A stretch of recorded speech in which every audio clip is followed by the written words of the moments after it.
I just realized I see a sign that says Savannah International Airport. We may be further north than I originally thought. Like a couple of hours north. Whoops. So, roving reporter respawn, seeing as you're on the road, there's no way that we're going to get you to do your respawns report roundup, is there? Nope. Alex can read it, though. I can't read because I'm driving. I can't read. Oh, that's good. Yeah. I just can't read. I just can't read. Alex, you were on episode 100. We know you can read. Ooh, Yeah. got him. Nope, Sucker. you have no proof. No, actually, it's hard to see my phone because the sun's so bright. It's hard to see the screen. Yeah, I just see your reflection. Yeah, we can just see ourselves on the phone screen. Now, if we go into a bridge, like right there, we can see the screen for as long as we're in the shade. And there's Just not find a many nice tunnel and you'll be all on our set. way. Right? Oh, goodness This gracious. is Oh, going to go swimmingly. Mm-hmm. it never Always does. Welcome to Two Titans and a Hunter, a Destiny 2 podcast. A show where we discuss tips, tricks, and tools to help all Guardians succeed and enjoy playing more. What makes us different? Well, for starters, we're not streamers or YouTubers. We just have a passion for Destiny and are dedicated to keeping Guardians informed and up to date with all the latest Destiny 2 info, news, and opinions. We encourage your questions and feedback. You can contact us either by email at twotitansandahunter@hotmail.com or on Twitter at twotitans_hunter. Now, on with the show. So shall we get this train wreck out of the station? Yeah, No. I suppose we should. I got 7 hours of driving. I can keep this train in the station as long as necessary. You Well, can then do that, it- but I don't think I've got enough footage recorded for the last 2 weeks to actually put that on YouTube. So, Did you already put that on YouTube, or is that coming out this week? what are you talking about? He doesn't put the show up until there's a show to put up. No, I mean the with lawnmower video. part. The That lawnmower was part. last week. Well, the secret That was video last that's week? at the end of last week's YouTube video. Yes, Yeah. there is a secret Right. video at the end of last week's YouTube video Mm-hmm. of That's something that was actually superb. cut from last week's show, but we'll explain it. Respawn, our Master Rager Hunter, decided on a bet or a joke from Peroty and I to wear his new raid jacket whilst lawn mowing in the Floridian heat.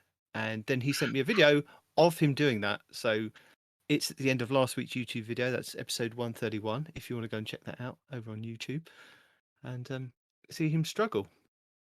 To be fair, okay, so the It did heat look a bit index- cloudy. The heat, well, it was cloudy, yes, but it was still hot and humid. It had yet to rain, so we had the humidity in the air with the heat, but without the rain. You know what I mean? So the heat So index, perfect time to the wear day your that that happened, winter jacket. right? Yeah. So the heat index that day was 102 or 103. And then you put the jacket on and it's hotter. But it does provide adequate skin protection. gonna So be. those harmful UV rays won't touch me. No melanoma for this guy. What made me laugh is that you had to keep picking up the different toys, but you were throwing them further up the garden that you'd have to go and mow rather than back towards the house that you'd already mown. I thought, this is going to get funnier and funnier because he's just going to start throwing them over the fence in a minute. But that bit was cut out. But that did And- make and me what laugh. I made- thought, why is he throwing it in the direction he's mowing? At least I know that I throw the toys in the opposite direction. Right. You haven't No, that quite was mastered that one intentional yet. for comedic effect. But the part that had No, me it wasn't. dying, Don't even It was. pretend. it was. No, it was. I've It called was. you It out was. on it. And No, it wasn't. Your brain. I'm going to check that with Luna. it was. It was. There is Now, no ask way Luna. that was comedic. Ask Luna, because I we will. even had a conversation, because whenever I kicked the one, she brought it up off camera, right? And then what killed me, though, was, like, Luna's all like, you got to pick up heat? the toys and move them. And I just kicked my kid's Tonka truck, and I'm like, there, it's moved. It's not the heat that kills you, it's the humidity that gets you in Florida. Yeah, it's everything that gets you. Today's heat index is 106. I don't think it's ever been that hot down here. I don't think I people have haven't. tuned into this podcast to listen to heat indexes in Florida or wherever you are. Our roving reporter Respawn is on the move this week, and he's got Yep. his son KillerAlex with him, so you may hear him in the background. Hi. There he is. And joining me, as always, is Peroty from the comfort of his home, because we're not brave enough to travel and record a podcast. No, it would just end in Deep disaster. Why is it always the hunters? It's not ARF and it's always respawn, isn't it? Let's just do it in the car. Not, first of all, not Because ARC no is one a has new ever hunter. tasked. No one has ever tasked them with keeping the 6 fronts safe. They're just like, we're going to defend none of the fronts. We're going to go out and play with the furry woodland creatures. And I guess we'll come No, back. it's I because, suppose, Always when on we're the ready. move. because hunters Always on the can move. multitask. If you ask a Titan to walk and chew gum, they're going to fall on their face. But you ask a hunter to travel and have a podcast, that's just Tuesday, bro. We got this, right? Mm-hmm. It's called multitasking. One day you Titans may learn how to do that. The art of doing many Warlocks can things do poorly. that. Yeah. I'd rather do one thing good than 2 things poorly. Well, that sure isn't English because you're supposed to say you'd rather do one thing well. Got him! That's what I said. I'd like to do Said one good. thing well, Uh-huh. because now I've edited it out. Good. I'll And edit it you- out. Yeah, you can't prove nothing this week because you haven't even got a Oh. stream going. That's true. I have no stream. Unless you are doing 3 things in the car at once, which I would That then would be impressed with. frightening, and no. Although I could have Alex grab the laptop, start up OBS, hook it to the Wi-Fi I of don't my understand phone, why you haven't. You know, the people need this stream to happen. because him being on a laptop while I'm driving is incredibly dangerous. Yeah, but you could just point the camera at you, and you could turn to the camera every now and then and speak to the camera on the laptop. Well, I don't it's know more- why we it's haven't more planned the- this out ahead of time. It's more the sun is going to shine off the screen and blind me while I'm driving and drive us into oncoming Again, I traffic. don't see any issue with this. I see it for comedic value, as you've pointed out many a times. Comedic value. Today in northern Florida, there was a 22-car pileup because somebody was on a laptop while driving. That's just Tuesday in Florida. You can't fool me. That's true. All right. Anyway, today's episode, we have a twab. And we're getting close to the end of the saison. And then we have coming up with season 15. And there's a witch queen who's going to sabotage the quick We do play. apologise to cross any play. listeners with the audio quality of Robot Respawn there. It is beyond management control. All the stories come through crystal clear in perfect audio HD, and then you try to say anything about the podcast, and then it goes, and then the word. He always skips over everything anyway. So, Peroty, what's happening next week in Destiny? Valor boosts. All your valor is boosted, and all your banners are made of iron, because Iron Banner is back in the Crucible. And this is where Nitedemon mentally checks out. But for the rest of you, Belmont's back in the Glassway Nightfall, and as a reminder, Bungie did fix those nice little cheese spots where you can hang out in the Glassway and murder everything without being touched. All Grandmaster Nightfalls become active.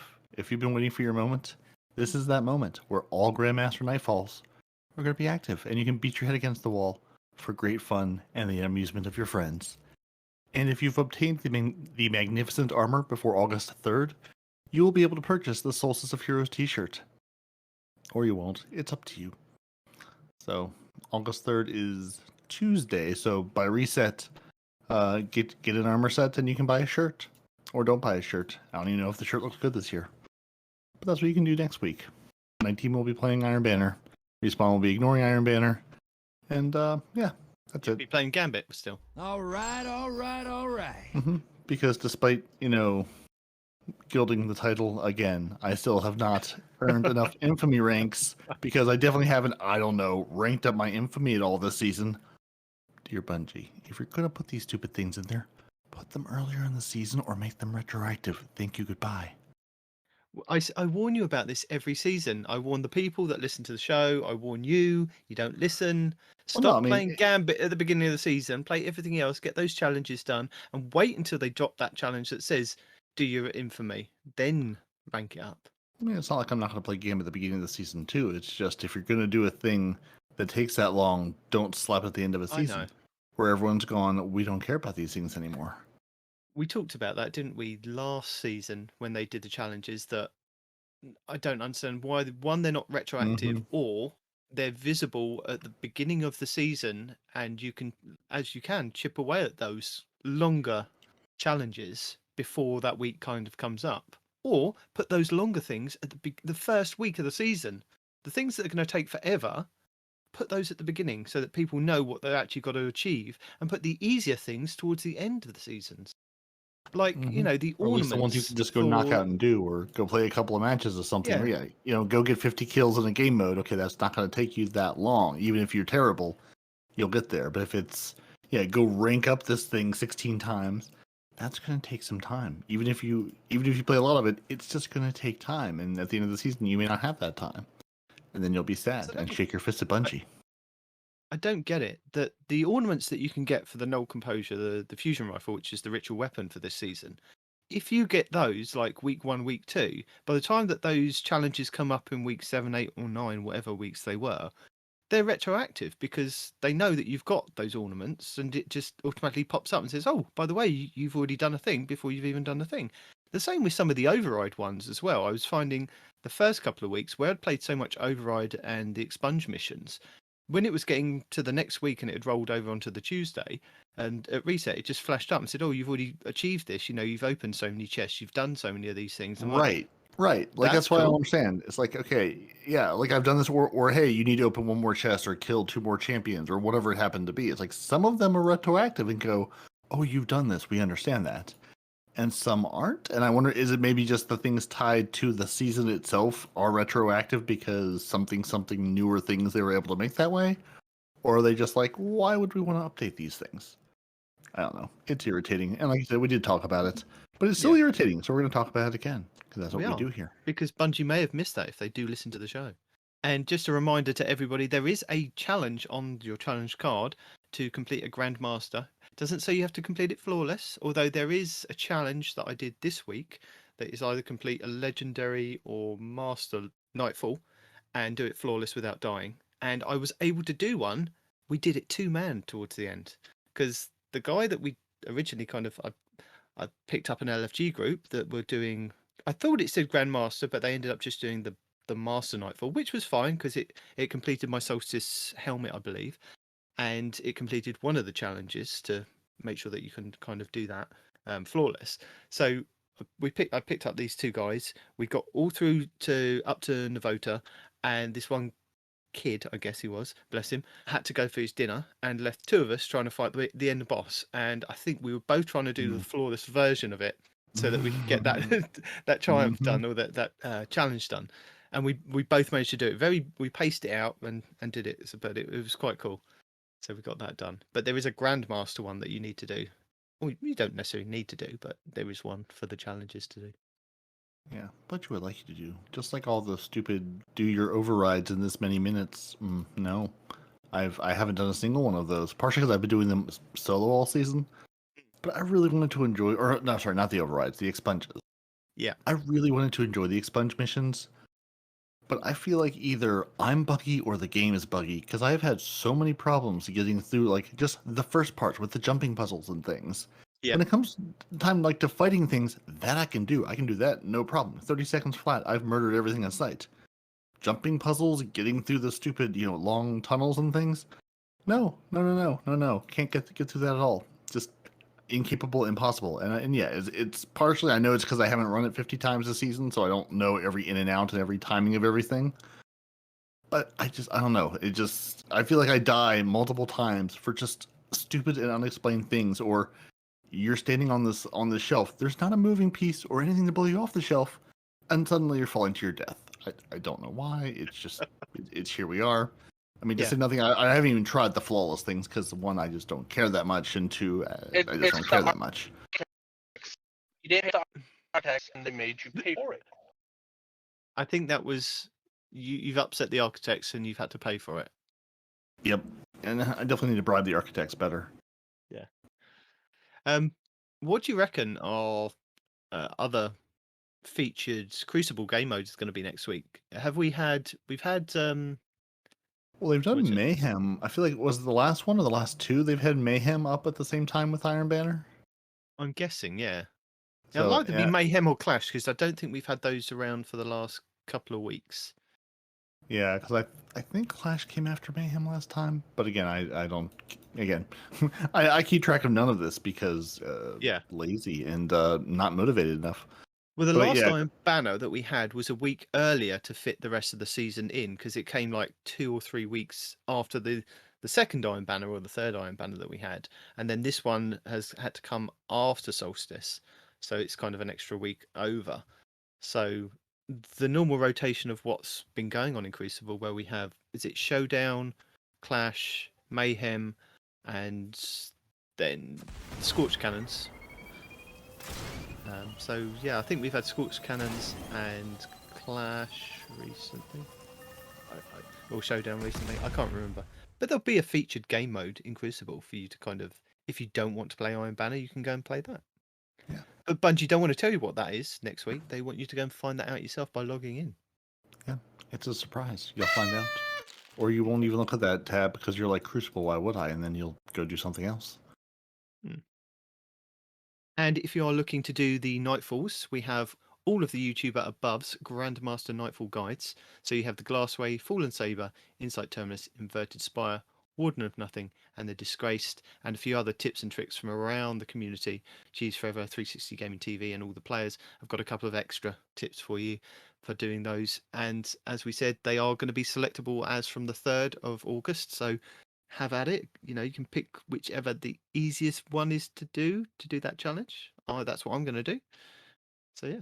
And again, the little bit of motivation, if you want to get your Conqueror title this season, you're into the season, that node gets unlocked for you earlier next season, so you can get your Grandmasters out of the way quicker, or at least have a chance to do it quicker. As I assume we're going to have the same small light level boost next season, so you'll actually be able to get through Grandmasters without doing a 30-point light level grind. Yeah. And what I did realise, I didn't realise until I actually had a look at it.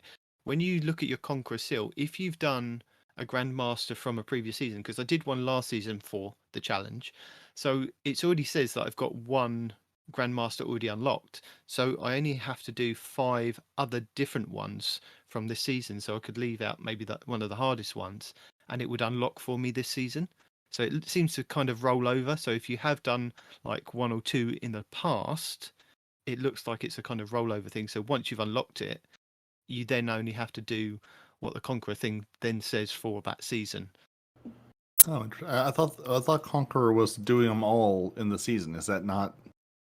It doesn't look right? like it. No, I mean, if you have you done one? Can you check on this? I sure haven't done one, but I was just gonna look at what the Conqueror title thing was. Yeah, no, I've not even stepped foot. I'm at a light level where I could step into a Grandmaster, but need to. That might be sort of my plan for next weekend, as I'll have some extra time for the weekend. To sit and see if I can spend some quality time in Destiny.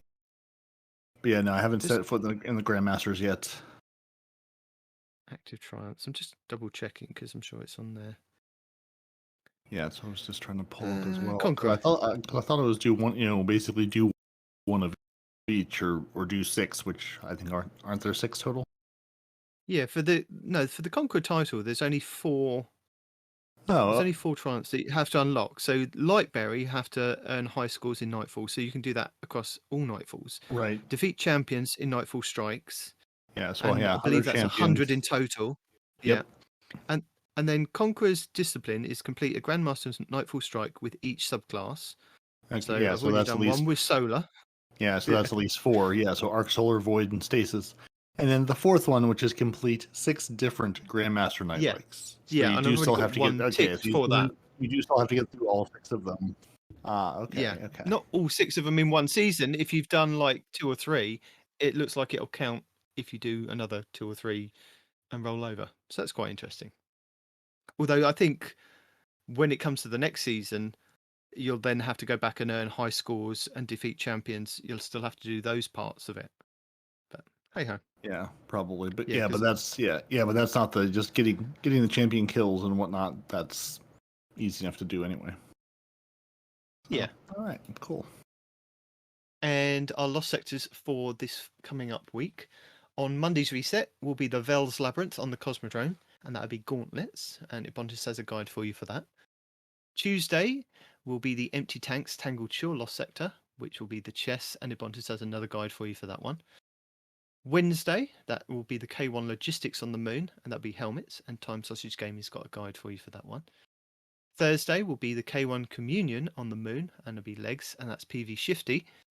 Friday will be the K1 Crew Quarters on the moon, and that'll be gauntlets with a Bontis. Saturday, that would be the K1 Revelations on moon, and that'll be chests with a Bontis again. And then the 8th of the 8th, which will be the Sunday, will be the Concealed Void on Europa, and that'll be your helmets with PV Shifty. I'm glad I'm done with all those, so I don't have to think about them ever again. Yeah, but you may want to Well- kind of just go in there and see if you could farm for a specific piece. If you've already got, everything, you may want to kind of get some better Peacekeeper boots or some Line Rampants or some Frosties. I know at some point one of the armor pieces is Sanguine like, Alchemies. go do one of these. Yeah. I mean, to be fair, I haven't done any of them on either other character because lazy. Yeah, and just I know there were a couple of folks talking in the Discord this week about, hey, I'm trying to run these solo to get the armor drops. When do they drop? And the answer is whenever they feel like it. It's all completely random. It's all completely RNG. You have to run them solo to have a chance for them to drop at the at least at the master level versus legendary level, which is the the 1300 level. Because if you're running them at the higher level, good for you. You're a masochist. Don't do that to yourself. They can be done, and Oh yeah, they absolutely can be. I'm just saying they shouldn't be because you're just beating your head against the wall, and I don't think your chances are actually any better of them dropping. you say that. I think I was hunting for the boots at the time, and I think I did the lost sector on Europa with the little robots that helped me out, and Bunker 15, everyone's favorite. Yeah, Bunker 15. And it only took me 2 goes to actually get them to drop. Whereas before I was doing the 1310 version and I'd done 10, 15 versions of it and hadn't had anything to drop. But, and I tried going to orbit and coming back down, going off and doing something else and coming back to it. They just weren't dropping for me. And I think even logging out and logging back in, I was thinking, please let something go right for me. And I thought, I'll try it at the higher difficulty and see what happens. Pace myself through it. Just don't die. Get all my barrier champions and things done. And it seemed to go pretty well. Yeah. Our Eververse for the 3rd of August, you are going to have some really cool things for silver. We are going to have the Splish Splash emote, and that will be for 1,000 silver. We have the Lone Howl, which will be your speeder, for 800 silver. The Roar of the Worm, which will be the ornament for the Whisper of the Worm sniper rifle, and that will be 700 silver. And then a class emote, which will be, it says 13 silver, but I don't think it's there. It's not available in the API at the moment, so something new, something blue, something borrowed, no idea. And then for your Bright Dust, we have the Canopy Shell, which will be for 2,850 Bright Dust. You have the Joke Bang, so this is the emote where the Joker gun with the little bang flag that comes out the end. That will be 700 Bright Dust. Sterling Arboreal Projection, which will be 1,500 Bright Dust.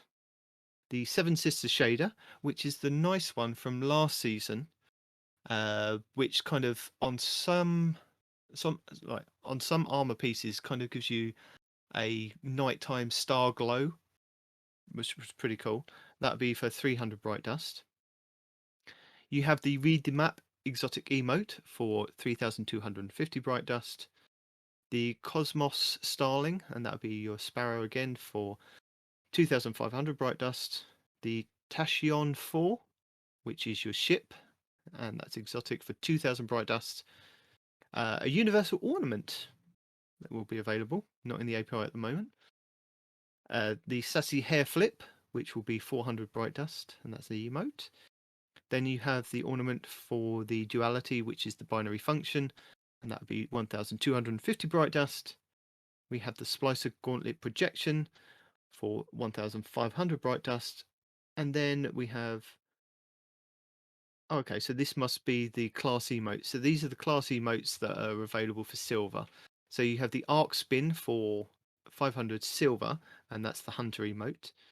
You have the Arc Clap, which is the Titan one for 500 silver, and then you have the Arc Charge, which is the Warlock one for 500 silver. So those are the ones for the silver that was up there. And then we have the class-specific item for Bright Dust, which will be the jacket for the Hunters, the Blowzen for the Titan, no idea what a Blowzen is, and the Long Cloak for the Warlocks, and that'll be 1,200 Bright Dust.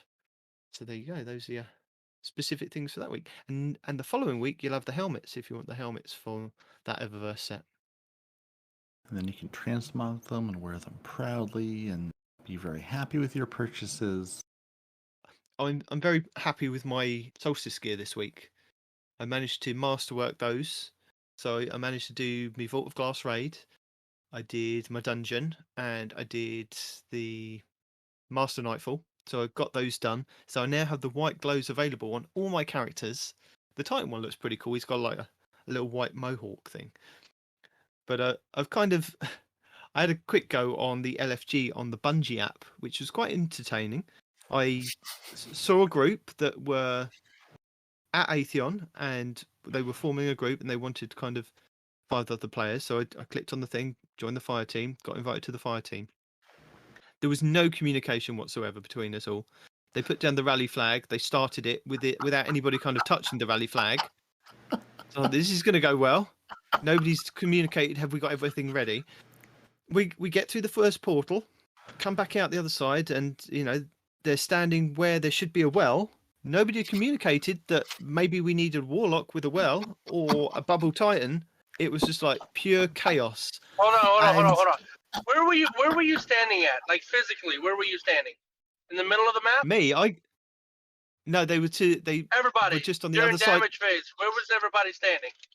Just on the other side of the portal. I think it was Mars that we came out Okay. of, because I was on the portal crew. So I came out of the Mars thing, walked around the portal, and Yeah. everyone's standing there looking like we should have a Warlock Rift or something. Well, nothing was there, and people were dying. I mean, I was the Super Smash Brother Titan, so I did my smash on Atheon, walked back, and the whole team had died. We wipe, we come back, somebody puts down a rally flag, and then 4 people just leave.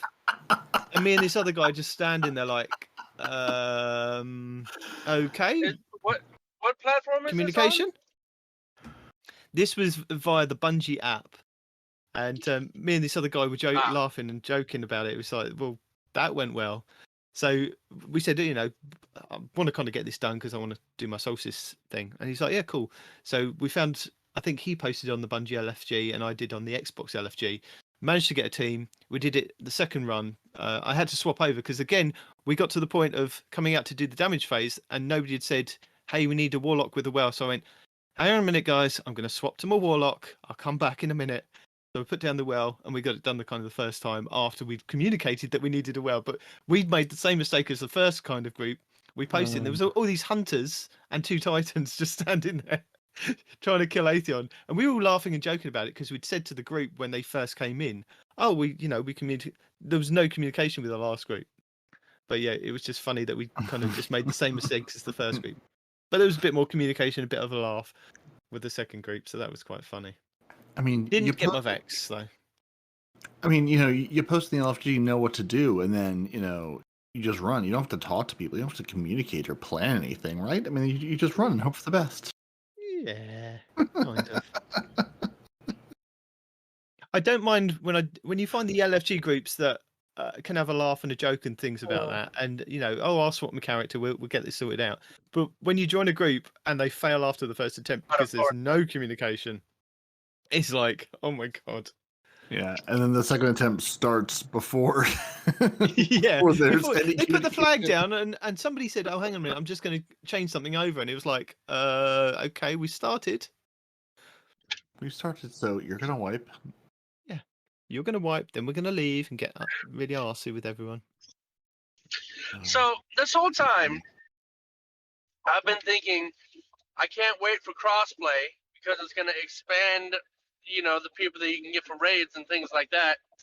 Yeah. And after hearing you talk, I'm reminded that the Xbox LFGs are gonna be a Sucks. nightmare. So, No, but this was the Bungie LFG. This is on the actual Bungie app. Because yeah, I was but you're looking playing on the Xbox and one. The Xbox players are a different breed of players, right?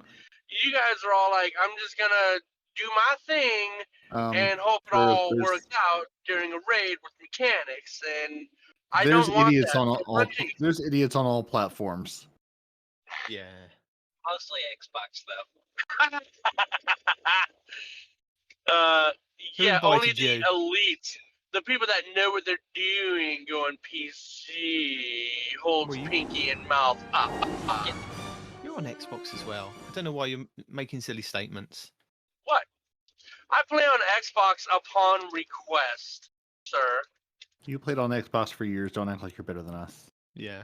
because it wasn't available on PC. You started at the bottom with the rest of us. That's not my problem. That's not my fault. Yes, you're right. I started at the bottom, but I have evolved as a player. I have overcome the limitations of the Xbox LFGs. I have superseded mere earthly needs and become a member of You the still elite. kill yourself with your grenade launcher. Alex, I will throw you out this car He has going spent 81. the $2,000 on a good gaming PC to be able to play things on. So apart from me, patting myself on the back for doing my solstice stuff this week, have you guys done much this week? No.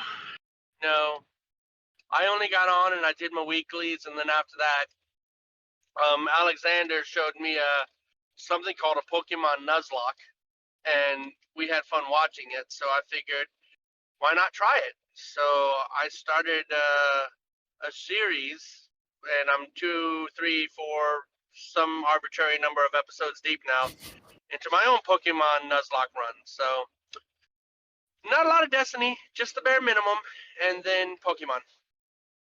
Oh, Mm-hmm. Peroty. Those are all words. I've done a hodgepodge of everything. I've been doing a bunch of Gambit again, just chipping away at my rings for the stupid weekly challenge. I finally killed Korea the Mind in the stupid expunge mission and did a couple of those. Actually unlocked the stupid chest 3 times, which always takes longer than it should. Did a couple Nightfalls, did a little bit of, basically did my 3 of everythings except for strikes, because nobody wants to play strikes because they're painful and dull.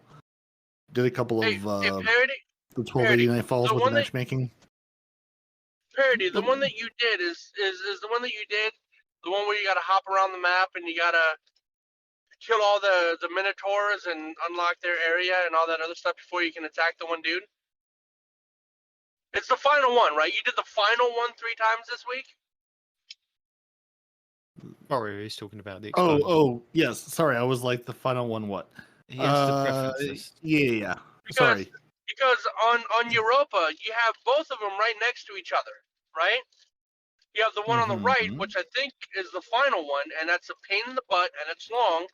Or you can do the one on the left, which gives you the same rewards, right? It's still a pinnacle drop, but it takes you 2 minutes to do as opposed to 30, right? Well, I hadn't actually done the Korea one, so I did that one first because I need to actually complete that quest line. So once I completed the quest line, then I did the easier one a couple of times because I was like, I'm not doing this. This is silly. Oh, I thought you Yeah. said you did the Korea one 3 times. I'm like, you madman! There's an easier way to do it, man. Yeah. Well, maybe he was trying to do the flawless version of it. You never know. No. You're You a madman. you There's an do easier you do know I would never do the flawless version of things because I just decided that my life is too important and valuable to. Look, Do I flawless told you there's a things. cheese spot. I've told you where it is. You've just got to get there unscathed. There's many cheese spots. There's many videos. There's the ways to do it where I'm motivated. I am just simply completely unmotivated. But yeah, that is nice that once you get to that point in the story that it says if you do 3 of those expunge missions that are corrupted, it'll give you a pinnacle. As long as you've got the keys to open the chest, that's fair enough. But you can pick any of those expunged ones on any of the maps that are available to do, and cheesing them, jumping over the barriers with the sword, lion rampants and things like that does help because it still kind of completes it. So yeah. Yeah, so nothing terribly high level, just a little bit of this, a little bit of that this week, as I had time to get on and screw around with things. Although I keep saying, as I have time to get on, I've just passed like level 193 on the season pass, So I guess I can't really say I haven't had the time. It's more Way not having past the me. time to do, things that involve like teamwork or concerted effort. Yeah. It's really just I get on and I play solo and I do this. I've earned piles and piles of experience, but I haven't done the high level stuff. If I can do it solo, it gets done. If it doesn't get done solo, it doesn't get done. So before we get onto the TWAB this week, we had a hotfix 3.2.1.3 that was kind of not mentioned in the TWAB this week, although there was some pretty juicy morsels in there, wouldn't you say? Did they? I mean, I suppose. I don't know. I looked at this because I was actually having a day where I was like, oh, I might have a few minutes I could jump on and like play some Destiny, and they were like, nope, we're gonna bring it all down and put a hotfix out. It's like, okay, fine. So they did fix the issue where the ludomaniacal emblem did not have the appropriate acquisition steps in its details for Gambit. So again, I care. Nobody else will care about that one. There were a bunch of changes to the raids, which I'm sure will make the Vault of Glass people happy.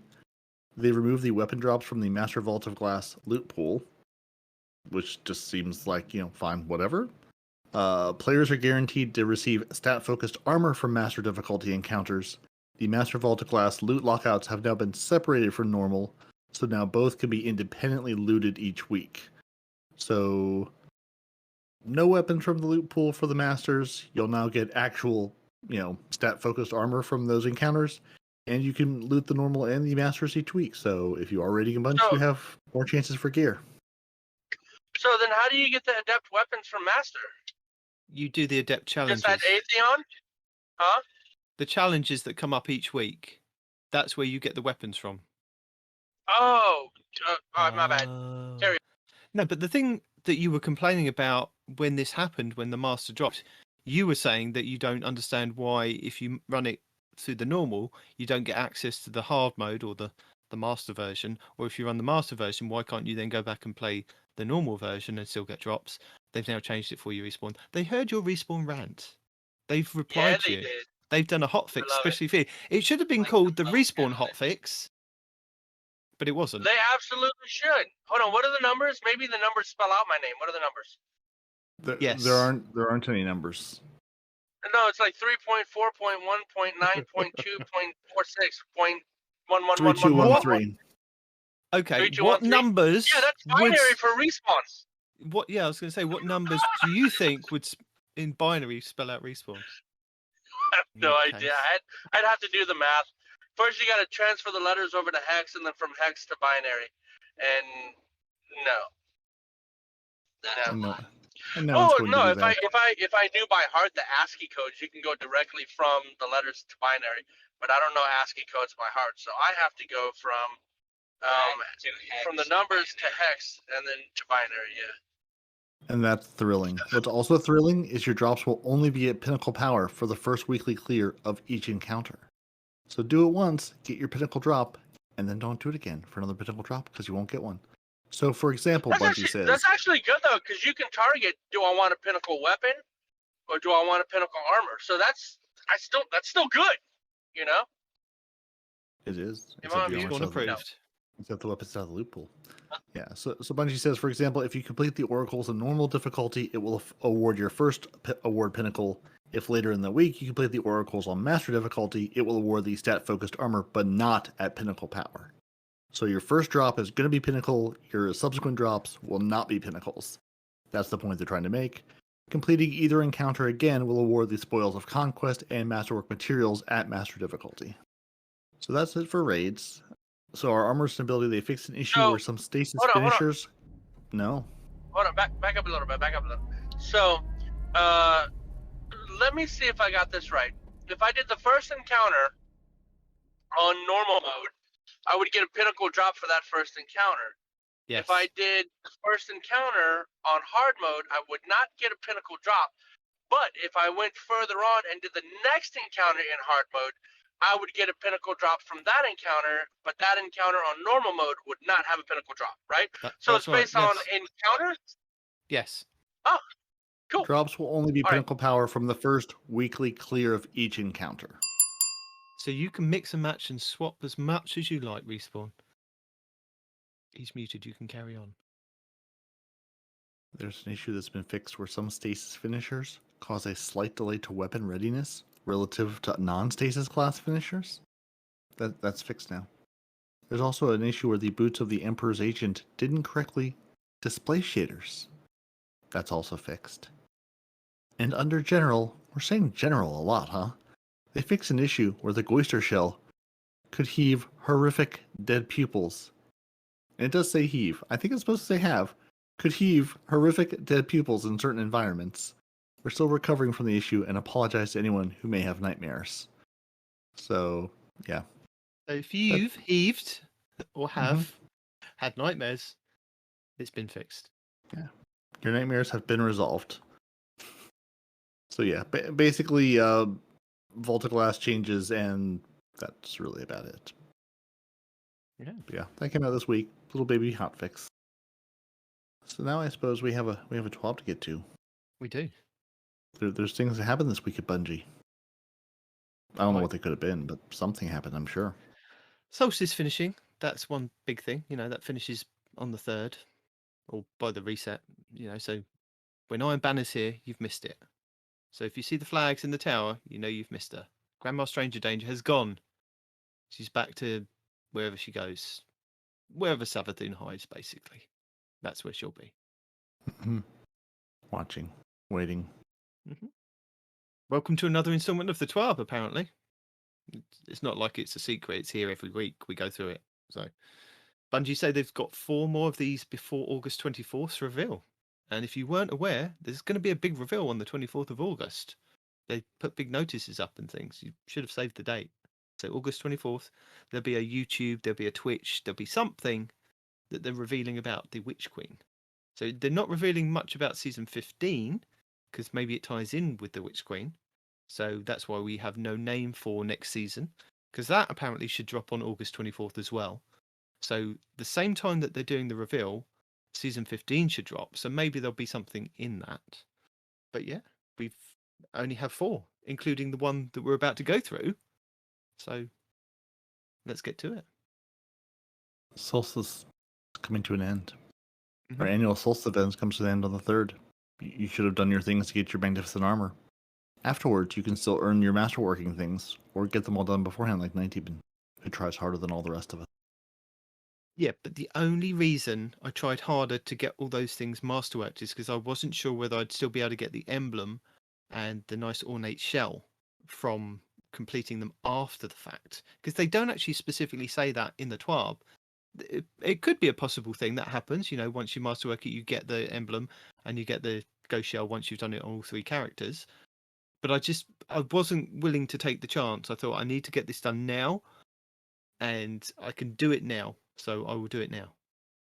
I took my chance. And then where are you going to put those things in your vault once you get them? No, because they're ornaments, so I don't need to. I can now dismantle all those armor sets, because that pushed my poor vault has been really struggling, because I've got like these 5 armor pieces on each character, which I then had to shuffle weapons from.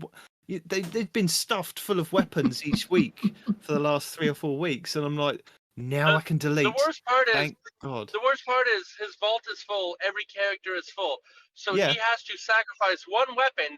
And those little slot puzzles where it's completely full, but you got the one slot that's empty. He's got to play that game with every character, right? All right, so I'll put this armor here, swap to that character, pull that armor out, swap back to this character, put one more armor in, swap to that character, pull that armor out. You're joking, but that is true. That's exactly what has happened for the last couple of weeks. It took me a good 5 minutes on Destiny Item Manager to shuffle my weapons across from my Titan to my Warlock to just do the raid bit, the Aethon bit that I was talking about earlier, because there was no space on any of them. So it was transfer one to the Hunter, then one to the Titan, then one over to the Warlock. Now I've got a space over there. See, if you just played your Hunter and deleted your Titan, you'd have a lot more space available. No, I can't do that. I like all 3. What a political answer you hear. I can't do that. I like all 3. He wants to be able to have everything available. If he gets into the raid group and they're like, here, this is the thing we need. He's like, hold on, I've got 3 of those. Let me bring them in. We got this. Yeah, I've got this. Hang on. I've got it. You want it? I've got it. I'm not good at using it, but What? I've got it. My Titan, right? My son was looking You at don't my have a thing Titan. at my list the other day whenever I What are you logged talking about? into He loves Destiny. his He goes, Titan. He holds see, it near and dear you to his do have a chest. Titan. And I was like, you want to see the Titan? Look at the Titan. I showed him the Titan armor. She's wearing armor from like 4, 5, 6 seasons ago, and Mhm. it's all Just at because the you've base level. transmogged it to Remember? look like that, don't pretend. No. You've been using It's her. actual armor from seasons ago. And the funny thing is Yeah, I can you know how transmog my they've had hunter to to look raise like the that. level cap twice Mhm. so that all weapons are at a minimum light, right? Everything on her is at that minimum light to show you how long it's been since I've touched her. Everything is what, 1300 or 1310 or whatever the minimum is. That's what she's got. Nothing else. Weapons I don't use. Armor I haven't touched. She's collecting dust. And he's all like, if you don't like her, why don't you delete her? It's like, because you have to have 3 different characters in order to do things to get drops. If I have 2 hunters and a warlock, or if I have 3 hunters, you only get the 1 hunter drop a week, and it's a waste. So, that's why. Don't you actively play your warlock, just not your Titan? Nope. I haven't even touched the warlock this season or last season at all. That's what he tells us anyway. I don't have to tell you anything. Stats are available to look up online, buddy. Mm-hmm. You don't have to believe me, because Bungie keeps all the scores. Until the game gets too old and they delete them all. So with your old Halo data. Buy Halo data. Yeah, that's gone. Sorry for Halo players out there that are still hanging on to the glory days, but it's gone. Respawn, you really should look ahead right now because crossplay is coming. It's there. It's in the road. It's about to jump out in front of you. Oh, dear God! So in Season 15, crossplay is coming. Guardians all across Xbox, PlayStation, PC, and Stadia will be able to join fire teams to take on the darkness together. Or the lightness. Or each other. It's hard to say. Boundaries will be broken. New friendships will be forged. No matter the platform. Hear that, PC people? We're all coming for you. We're coming for you. To ask you to do things for us. Or to destroy Okay, things. so Or see. raid with us. That's about it, really. We don't want to do I had to PvP. We mute do. Definitely don't want to do that. Peroty, Well, no, they don't want to do PvP with us. Is really the No. thing, and I think as We I don't said, really like, don't want to do PvP with them either.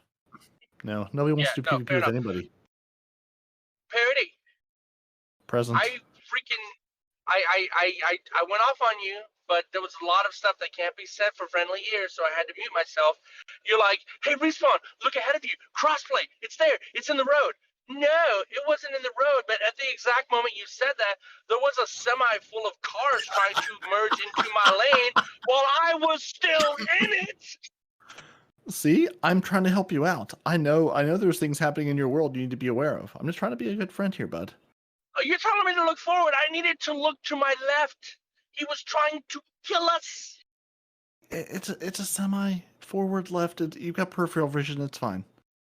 Yeah, I do. The problem is he didn't. He didn't see me and almost ran me off the damn road. I'm telling you, Peroty's this like, would have "Look been a forward, brilliant it's stream. in the road, ahead of you. Don't know why you didn't stream this. Yeah, it would have been flawless. I don't understand. Anyway, The problem with crossplay is no matter what, you're always going to, in an LFG, just run into those people who have no idea what they're doing. They're not going to take any help. We haven't even got into crossplay yet, and you're already throwing shade on it, Alex. I'm not happy with this. That has nothing are to do you with talking crossplay. about- That's called playing video Yeah. games overall. Like that has Yeah. nothing to do with crossplay. That's the problem. That's been a problem since day one, Destiny 1, and and any the other problem with game with crossplay, multiplayer in it.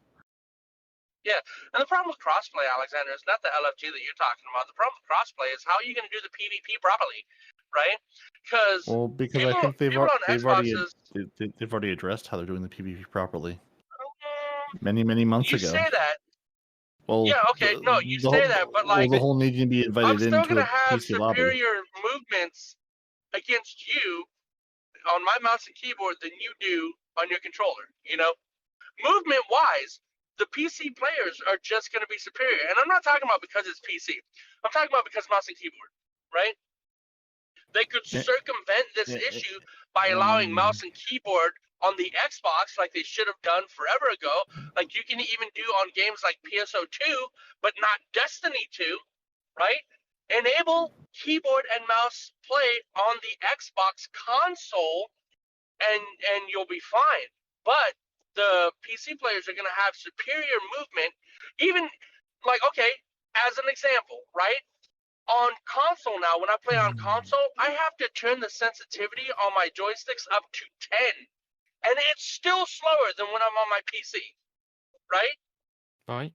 So even if you crank them up to the maximum, you're still not going to have the ability to turn left, right, up, down, whatever, as fast as a PC player will. So when he's jumping all around your ass and you're trying to find him, you can't do the same to him because he can follow you during those same movements where you can't follow him. You mentioning all this brings me nicely to a video that I've got later on in the guides to help you, if you're a console player, with working your controller and working out your sensitivities and things. So you've got that to look forward to.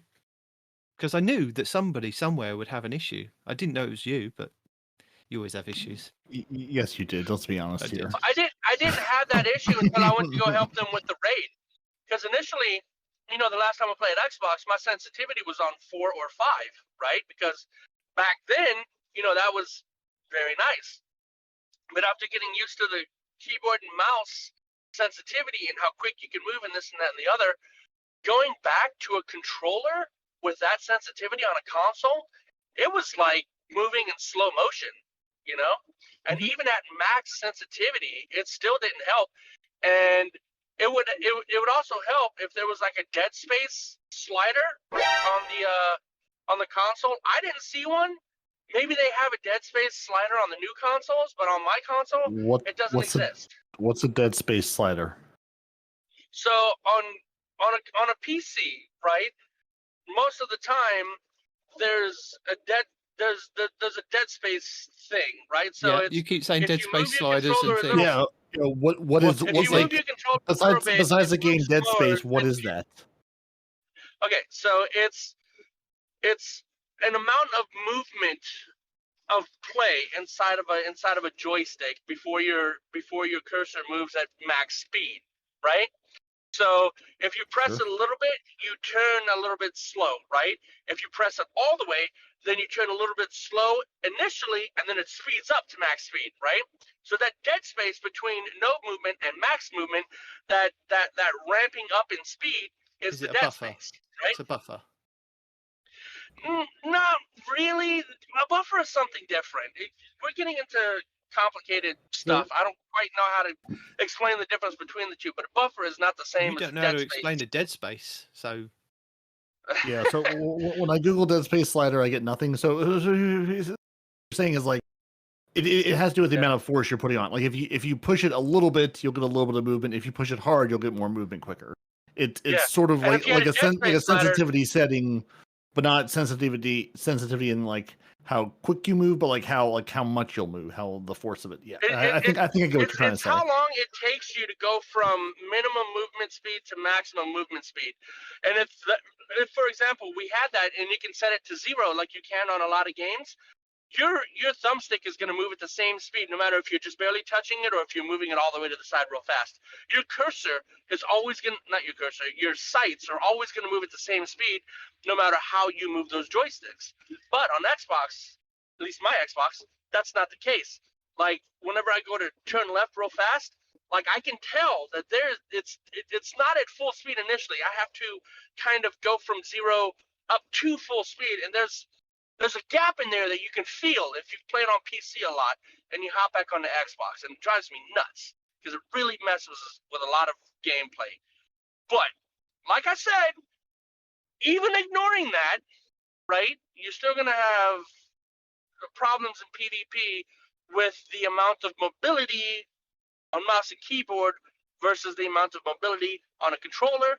And Bungie tried to balance this by giving controller more aim assistance, right? But when some a-hole hunter is jumping upright, down, left, center, on top of you don't and really you need to physically worry can't about move this. fast enough. But they also gave PC or console players like the ability to opt in to a PC PvP lobby or not. Yeah, So we're not. you We're can not going opt to be just to not matchmaking with PC. right. You can just opt not to play in the PC lobbies at all and stay on the But you'd console have lobbies. to, especially if we play together. If we No. have crossplay and we play together for something like Trials, I'm not jumping on an Xbox to play with y'all. No, yes, I understand that. If I'm We're yes, not no, crossing over to PC for that. Why no, would we no, want to do that? no. I understand. If I agree and say let's cross play, and I'm in a PC lobby, I understand that if I am invited from someone on a PC, I am going to be in the PC lobby. I understand that. If I'm just hanging out on a Tuesday evening, throwing down on some Iron Banner on my Xbox, I'm going to be likely with other Xbox players, especially if I'm in freelance, because you have to be on a PC to invite the console players into that let's get PC into it, lobby. because Respawn seems to be a bit confused with how this is going to work. So, A little bit. yeah. As Bungie prepares for liftoff, the crossplay team is providing a quick tour of crossplay. How do you add friends? How will matchmaking work? What would the UI look like? A bunch of answers will be found below. We'll have a few images to help you guide you through this user interface so that you know what to expect at launch. Note, these previews will be in English, but the crossplay UI will include all supported languages. Without further ado, let's dive right in. So, this is what you're going to cover today. Your Guardian's identity, name changes, Bungie friends, fire teams, invites and multiplayer, privacy, crossplay matchmaking, crossplay communication, the crossplay roadmap. But first, you deserve a thank you. Not you, And a Respawn. snack. You Just also need a everyone. snack. Do we need a snack? We do need a snack. Bungie says, there's a lot of information here, so they recommend getting a snack before starting to read this. So if you don't have your snack already, we'll pause for a moment, run to the kitchen, get yourself a snack, come back, and then you deserve your thank you. And a lot of We got information about sunflower crossplay. seeds and oven roasted cashews. We're good. Let's go. No, only Okay. sunflower seeds. I already ate the You cashews. ate the cashews, you stingy little. You never said Well, you you had a wanted any. snack, so that's okay. You had a snack, yeah. So, early during Season 14, we crossed the platform streams and invited you to participate in a 3-day Vanguard Strike crossplay matchmaking beta. Our goals were to provide early versions of our matchmaking changes, as well as a test to our connectivity for gameplay between the platforms. Numerous Guardians answered the call and helped us out test our back end of this upcoming feature. As it turned out, we may have accidentally left an unintentional door open. Oops. Even though we had shut that down, we weren't the only ones who were delighted to finally hug our long-lost cross-platform friends in-game.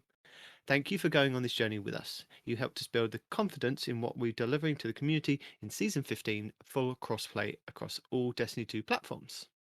Who am I? Who are you? In a crossplay world, I guess it should also support cross-save. So I suppose it quickly became clear that we had to have... our Guardians have had an identity crisis. We don't want your name over your Guardian's head to change based on where you're logged into the game. We felt this fought against the fantasy of who you are in this new unified Destiny community. Even more concerning, we didn't want the names of your friends and clanmates to change based on where they logged into the game.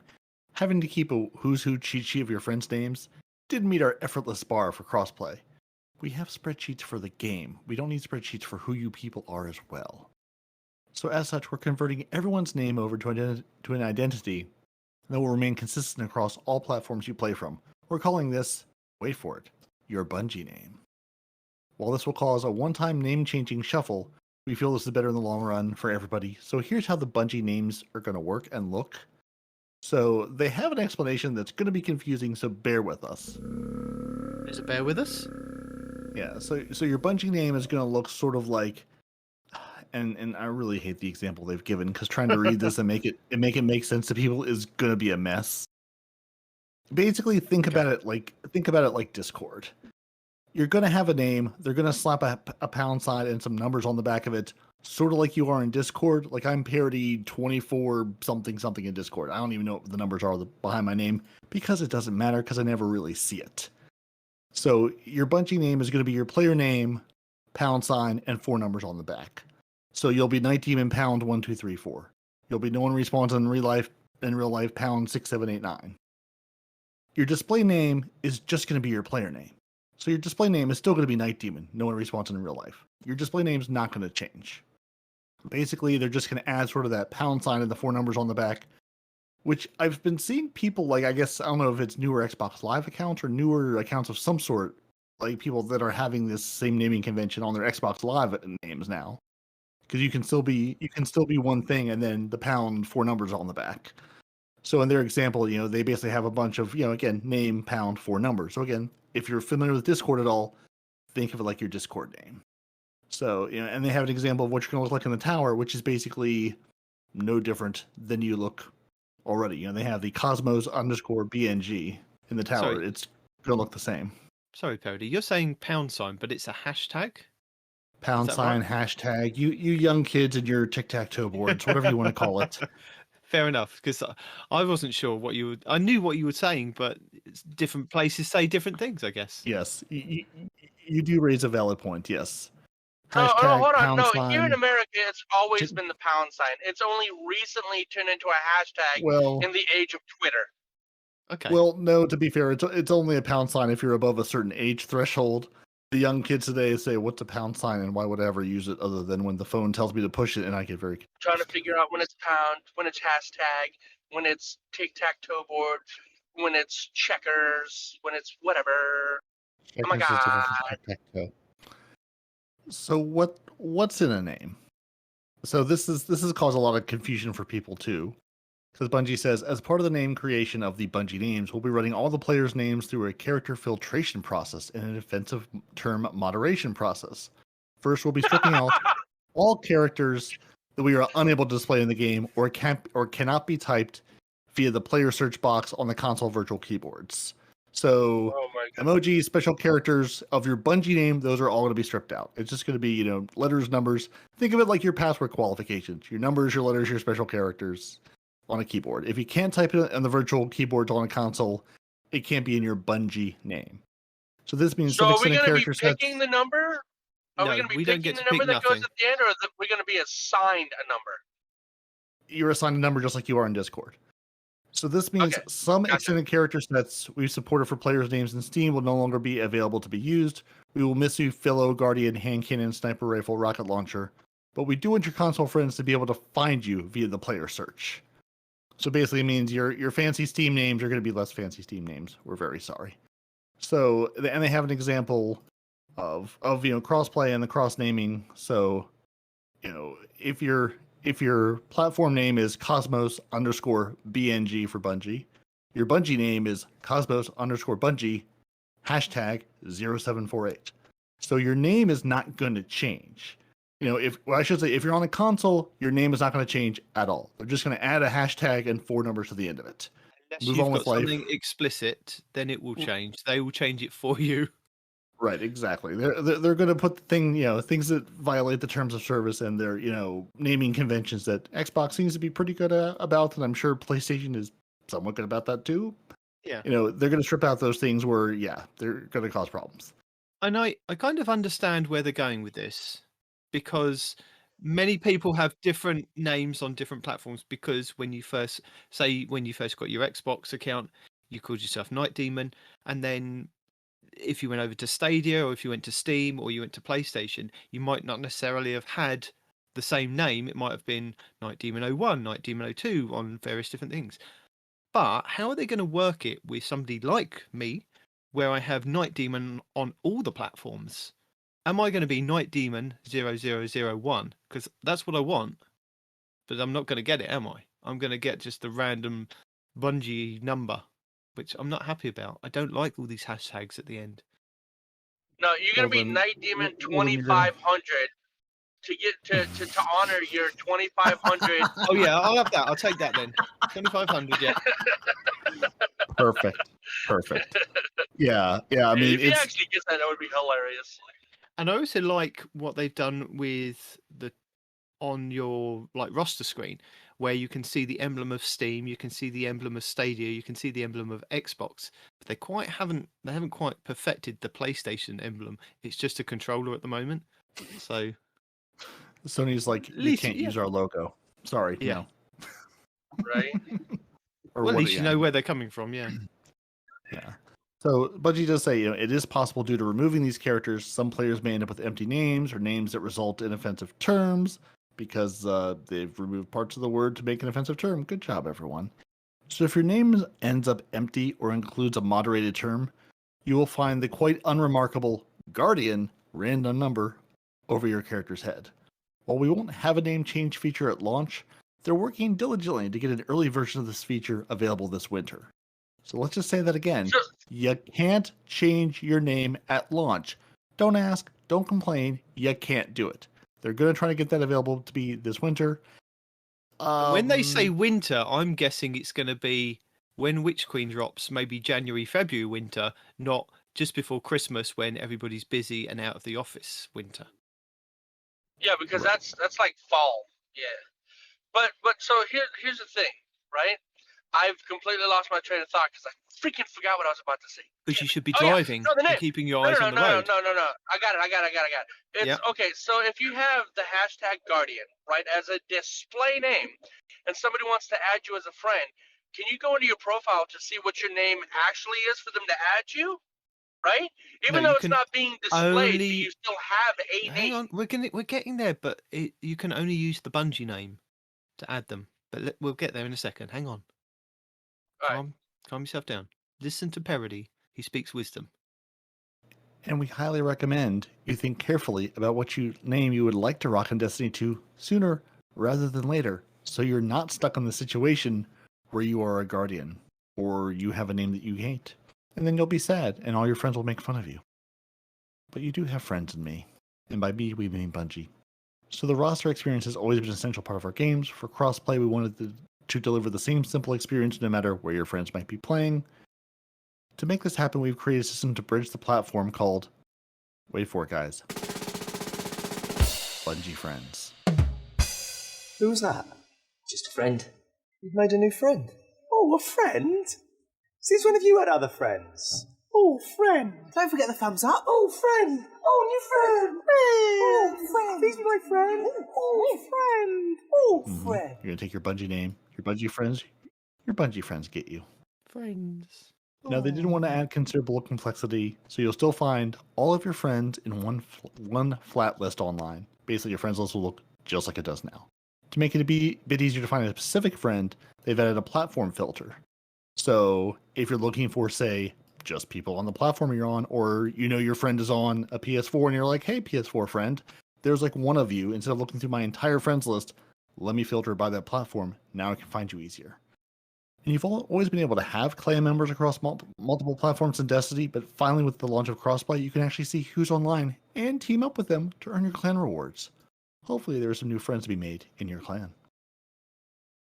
Now, how is that going to affect our Discord where they have to say if I'm Xbox, PC, or PlayStation when they log in? Are we just going to remove that filter? Because it doesn't matter at that point? Because everybody's crossplay now? Have we got that filter on our Discord? We do, I mean, yeah. He set it up so that whenever new people join, they have to do question mark and whatever platform they're on. Well, it doesn't really matter because they put whatever platform they're on and then they've just joined, haven't they? I mean, it's still handy to know who's on what platform, because if you're trying to play things that say aren't Destiny, then if you want to branch out outside the world of Destiny, not that we necessarily condone that here at the offices of Two Titans and a Hunter, but if you wanted to say branch out on other games, it'd still be useful to know what platform people are on, because then you'd be sad if you're like, hey, come play this other game with me, and they're like, I can't, I'm on the other console, or I'm on a PC, or I'm on a whatever, and then you're sad. So we don't want people to be sad. We want people to be happy. All right, fine. Whatever. Except for you like people being safe. So we tell him I how love he people can being find friends. his friends, Peroty. Yes, I mean, I tell me. suppose we could tell him how to find his friend. Yeah, he's one friend. His only friend. Did you say friend as in singular? I Yeah, mean, is because that Alex not doesn't count because accurate? he's family and he has to love you.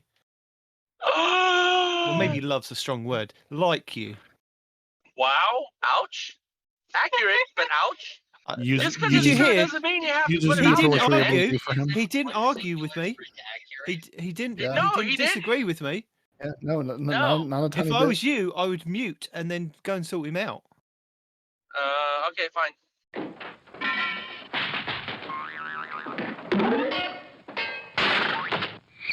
So if you're looking for your one, or possibly more friends, let's be honest, we're old, we don't have friends. You're people just on video game name streets. You may be real, you may be robots. There's no way to tell. So crossplay, without an easy way to add new friends, doesn't really get it done. And as such, there are 3 different ways to add your friends, from all your platforms to your Bungie friends. First, you could log into Destiny 2 on a device you'd like to turn platform friends into Bungie friends. And then you can issue requests via our roster screen, so, log into the game and invite people. You could search for friends using your player search on the invite screen. If they aren't on the console you're on or, the platform you're on already, you can search for them using their new Bungie name. Or you can go to the Bungie.net Friends Finder, where you can link all the platforms and then find all your Bungie friends and invite them all from there. So the Bungie Friend Finder, God. Shall we just shorten it to the B.F.F? Because that makes sense. We all want B.F.Fs. We do want BFFs. So we can use the BFF. Yeah, you but can you use gotta the leave the BFF at Bungie Bungie. Friend Finder in the beginning so they know it means Bungie Friend Finder and not just best friend forever. And we really end up confusing a bunch of people. No, I think we should. I think we know. pound sign and hashtag style. We should just start calling it the BFF and never explain it, and that'll just be a thing we do that we will never address Fine. as long as we live. Yeah, whatever. That's fine. So the BFF will become available alongside crossplay and will be found at bungie.net/friends. So, Nitedemon, what are our in-game options? Even if you don't explain what BFF is, and if you cut out the he's adult still friend hooked up finder on part, this, isn't he? the way he keeps saying it's the way he keeps saying the word friends. It's creepy. He goes, Bungie friends. Peroty, you're making it weird, dude. It is weird because Bungie wants you to use your Bungie name to find your Bungie friends, and then they're going to hand you the Bungie Kool-Aid, and then they want you to wear your... See, Bungie may be a cult. They want you to have Bungie friends. You call them only by their Bungie name while you wear their See how he Bungie slows jackets. down when he says friends? Every other word is at In normal order to Peroty's make a speed, fire but team he slows invites down when work he says across all friends. platforms, we've pulled all of the invite infrastructure into the game. So when you get to a fire team invite, you'll see an in-game invite notification. To accept the invite, you'll navigate to the roster screen, then to the invite section, and then interact with the invite to accept and join your fire team. Notice that the invite screen is where you can search for other guardians, accept friends, accept friend requests, and clan invites, and all of that wonderful stuff. So basically, nothing really changes. You get invited to the game, you accept the invite to the game, and everyone's There's going happy. to be lots of different buttons down the side. You can click on them and it does different things. It's going to be quite simple. Look up your favorite YouTuber, befriend them, send them clan requests, harass them. I mean, don't harass them. Definitely don't harass them because there's been a lot of that lately. Don't do anything like that. You can harass No One Respawns in real life. He loves to be hassled. Send him friend requests. Send him clan requests. Send him all the requests. I think this is something we need to get going. Hashtag send respawn requests. I already get a bunch of clan ones on Xbox, so don't do that. Keep in mind, unless he has a reason, he's probably just going to ignore it. He cannot share the love around. That's the reason why he has to ignore it. Because if he accepts one, he has to accept them all. So he's not shunning you because it's just because. He's just disappointed in you. Yes. Well, the thing is, like, whenever somebody sends me a message, I see it on Xbox and we can communicate. I'm sorry, I see it on PC and we can cross-platform communicate, which is fine. But the requests for clans and friends and things like that, for So some what I'm reason, hearing doesn't is, show up keep on it the up, PC. guys. He loves it. He just wants the attention. No, I don't get the attention on PC though. It's not until I dust So off what the you want is Xbox he and wants more download. attention on I get- PC. If Would you hear you that, let me finish? no, I won't let you finish. The problem is I'm getting the attention, but I don't see it because I have to dust off an Oh. Xbox, download 9 gigs worth of updates, get on the Xbox, and then the Xbox is like, hey, you have new requests. I open up the requests on Xbox. I got like 13 expired freaking clan invites and 97 Well, friend requests that I never saw. if you want to team up with your potential new friend Respawn, Destiny is a game filled with aspirational content, which Respawn has done and can help you. So, to help players find each other, our community has built a series of external group finding forums and tools, including our own Fireteam Finder, which can now issue Fireteam invites to all platforms. When building crossplay, we wanted to make sure that our new Fireteam invite system wasn't getting in the way to pulling together your Fireteam. That doesn't make sense, does it? They want to make it easy. They just want to make it easy for you to find your friends, play with your friends, and destroy things with your friends. As such, the invite screen allows for players to search for each other and issue Fireteam invites. So this is in game as well, isn't it? So that's nice. That said, there are members of our community who experience targeted harassment, which we've just gone over. Do not harass Respawn. To help players protect themselves, Respawn, we've added a block system so that players can protect themselves. We've also added additional privacy tools so that players can protect themselves from broad harassment. Most of the social privacy settings can be accessed from the roster screen, where you will have control over the different kinds of invites you're willing to see and consider.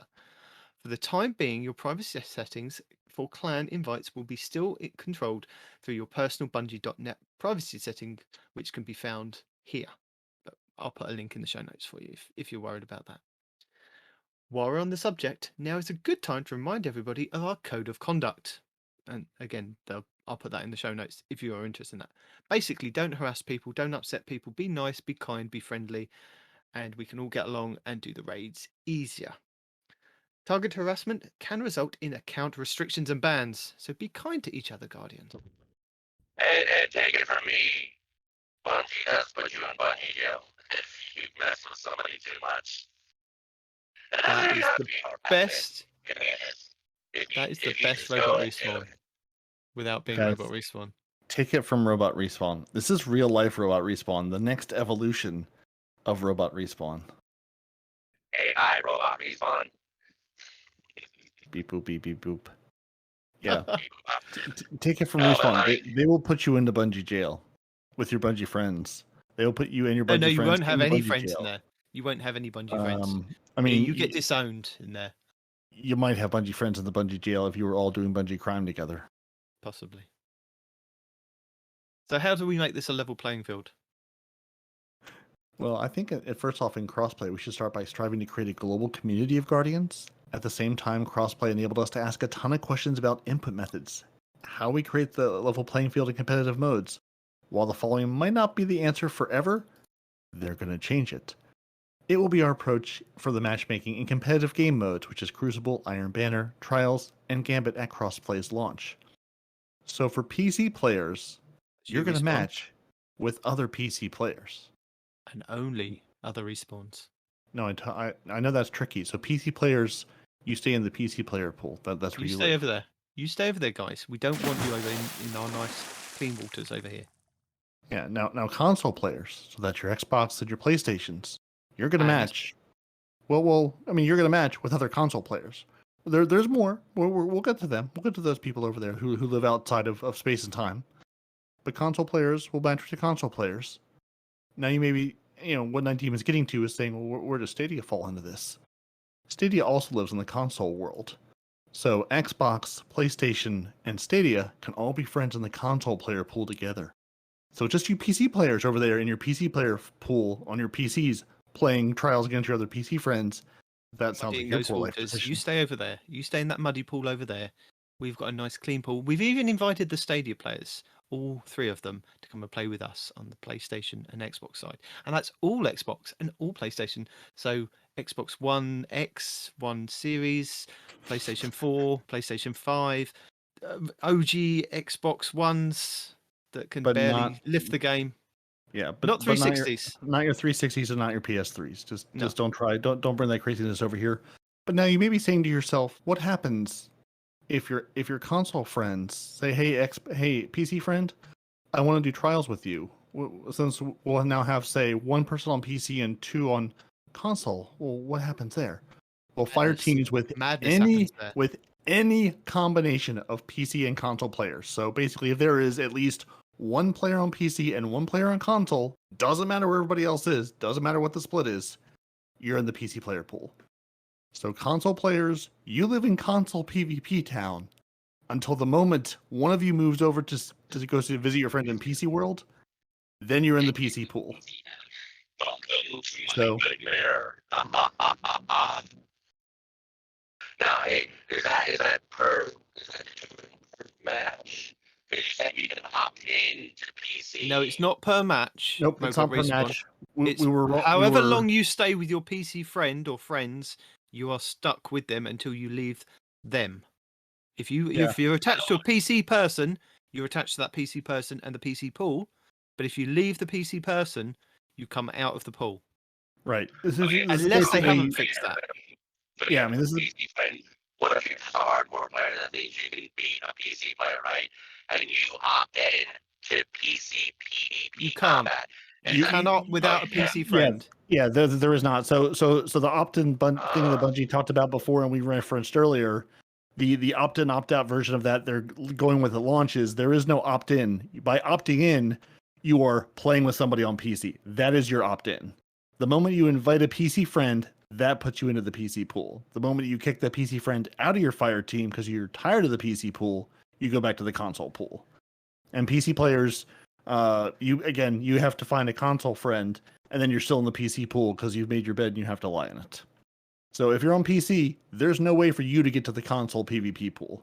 You have to be on a console without anybody on PC in your fire team to be in the console pool. So that one. Oh, be a fly on the wall when that one Xbox player joins his 5 PC players. And he has and everyone's sitting all around him. He's like the last kid picked on a dodgeball team kind of thing. I don't know if any of that's going to make it in because you are so robot. It's unbelievable. You are extremely robot, but yeah. If you're that one Xbox friend with your PC friends, I hope you're on a Series X and have the frames per second and the field of view to see what's going on. Otherwise, you might as well just dance in a corner because it's all over. I'll give it a go and see what it's like. I'll try let us know. I'll take one for the team. I'll try it out. And if you're bored of all this PvP talk and say, well, what about the PvE modes? Everybody gets thrown in together. There is one global matchmaking pool for PvE activity. So if you're doing Crucible, Iron Banner, Trials, or Gambit, the PC and console rules apply.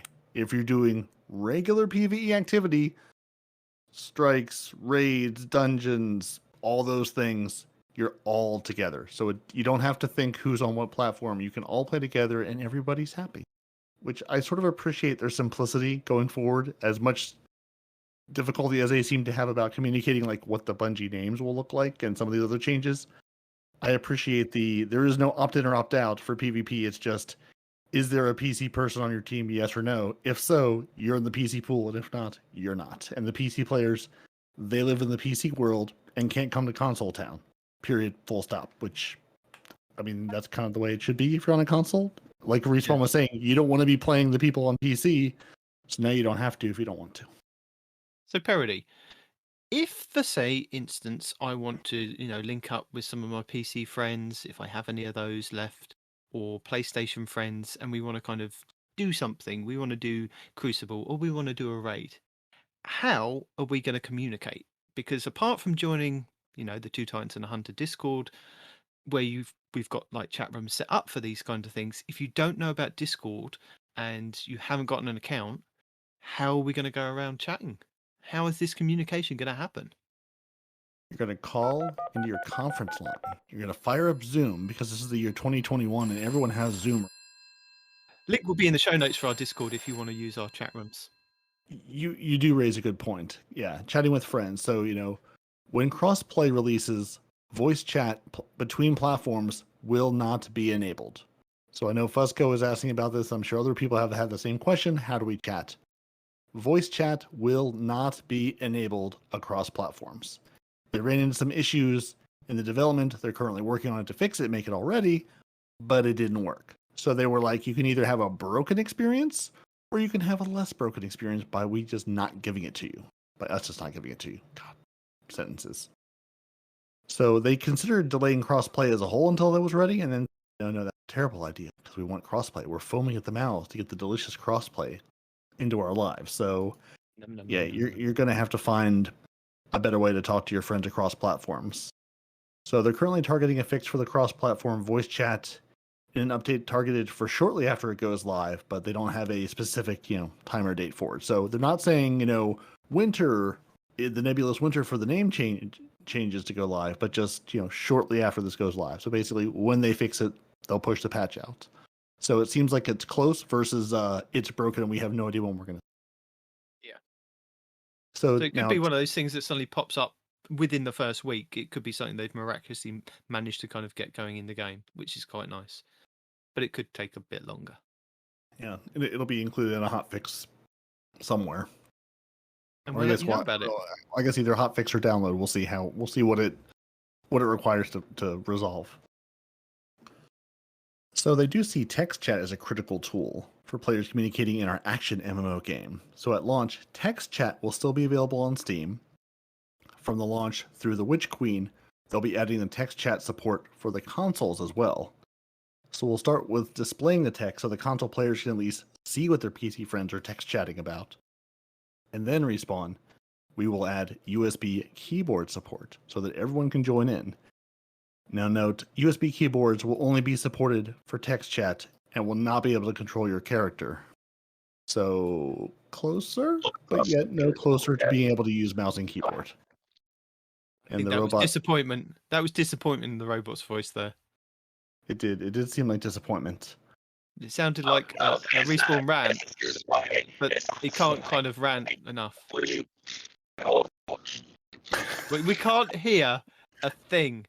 I can hear the odd F and hold, and that's it. All right, can you hear me now? Is this better? Yes. Hey, Okay. You're back. You found the bandwidth. Sir, shut up. Listen, no, that is asinine. This is. Stand by. Hold on. Okay, so Monty, Have you pulled over? Yeah, a little bit. Okay. So A little bit. What, into the other car in the side? I'm pulling to a gas station because Alex has to pee. I was going to say, is Alex doing the steering at this point? No. But so we've enabled mouse and keyboard support, Well, but it's only for typing. Well, just keyboard, no mouse. You're not typing on your mouse. So they're going to add keyboard support for text chat. They're not adding it for full on game. Probably because that's asinine. Far easier to do. Please explain why you'd want keyboard and mouse on console when you can just use a controller on console. Why would I want to use keyboard? Speed and accuracy. But that's only if I want to then match against other PC players. But then some PC players still use. No. Even if you're playing against other console players, if you had mouse and keyboard enabled, it would still give you a higher rate of speed and accuracy versus controller players, even on the same console. Yeah, but what happens if then not everybody else is rocking keyboard and mouse? That's not fair. If everybody's just rocking a controller. No, because it's not fair to play against PC players against console either. No, I don't want to have to learn keyboard and mouse. I want to just stick with my controller, please. So stick to the controller. That's fine. Nobody's telling you have to use mouse and keyboard. I'm sticking to my pool of players in my console land where we all use controllers. You want to go PC and have your controller and mouse and keyboard and things and all the variations. You go over there and stay over there. I don't want you in my little pool. You stay over there. No. Don't moan about what I don't want. You moan about what you want. Forget about even the fact that it's a game, right? It's asinine to enable a feature, but you limit that feature, right?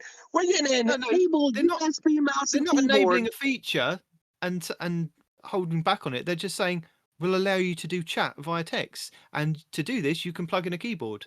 That's all they're saying. Yeah.